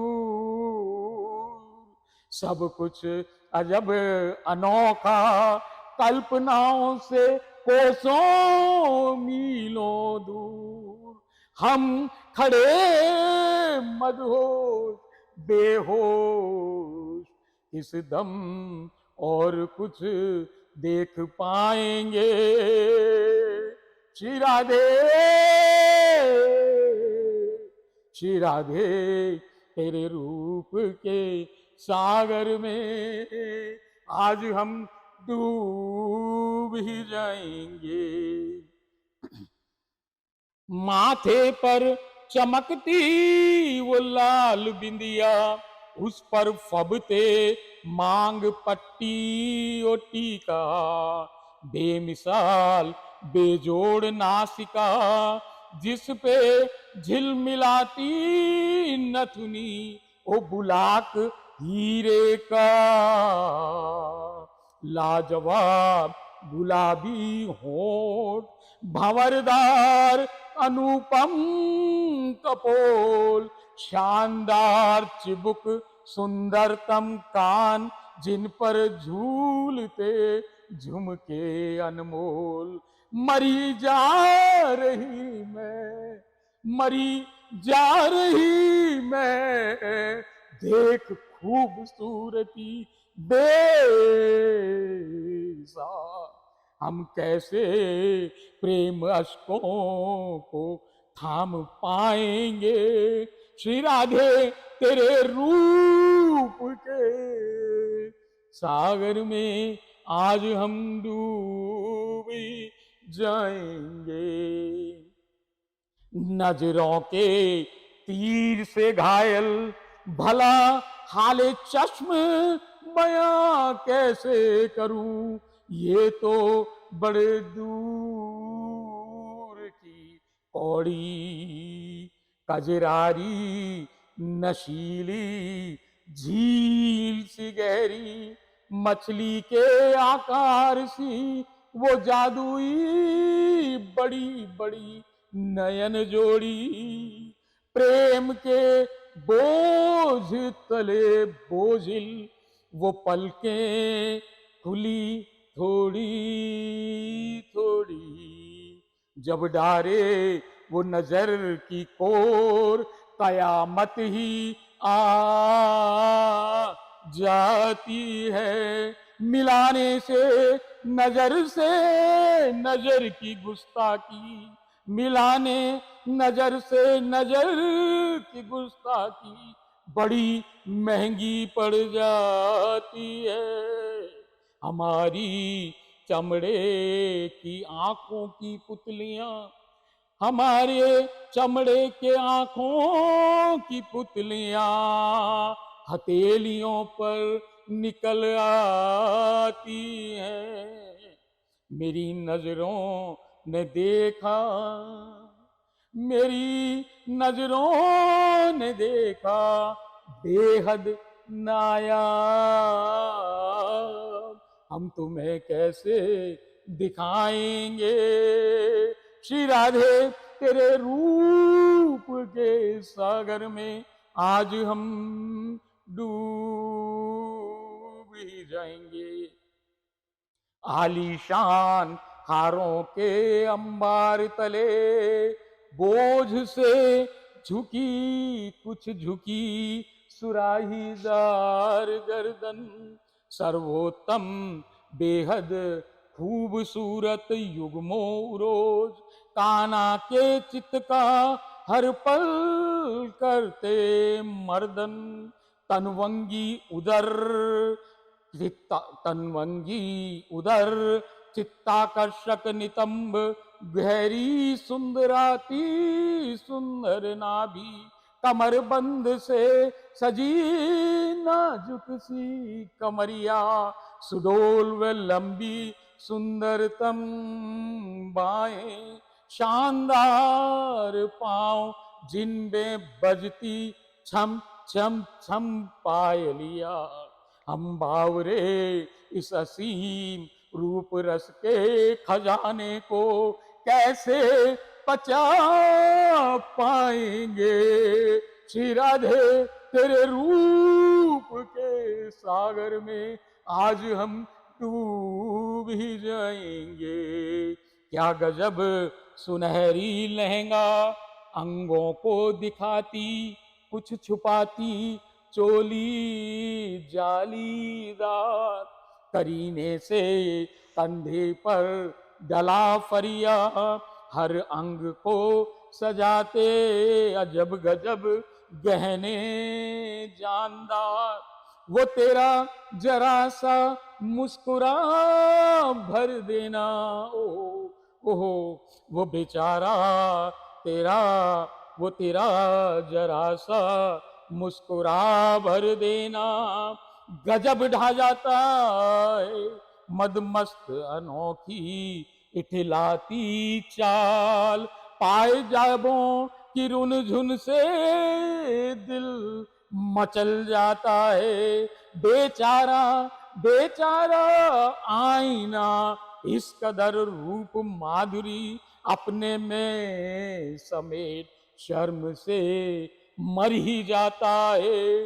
दिल है बेहाल, बयां ये सब कैसे कर पाएंगे। श्री राधे तेरे रूप के सागर में आज हम डूब ही जाएंगे। कर कृपा अपार तूने हमें नित्य सहचरी बनाया है। कर कृपा अपार बनाया तूने हमें नित्य सहचरी। हम ये धर्म बखूबी निभाएंगे, तुम रहो हर हाल परमानंदित, और हम कुछ भी न चाहेंगे। तेरे चमत्कारिक जादुई चरणों में पड़ी प्रिया दासी जोड़ी। श्वास दर श्वास करें तेरा शुक्रिया, हम तेरे सदा ही गुण गाएंगे। कर क्षमा हमारे सब सेवा अपराध, हमें सतत रखना रस रूप शामिल तेरे निज जूत। नित तेरे जयकारे लगाएंगे। तूने ही दी है आज्ञा जग को दास्ताएं मालकिन खुल के बताएंगे। श्री राधे तेरे रूप के सागर में आज हम डूब ही जाएंगे। ओम राधाए स्वाहा।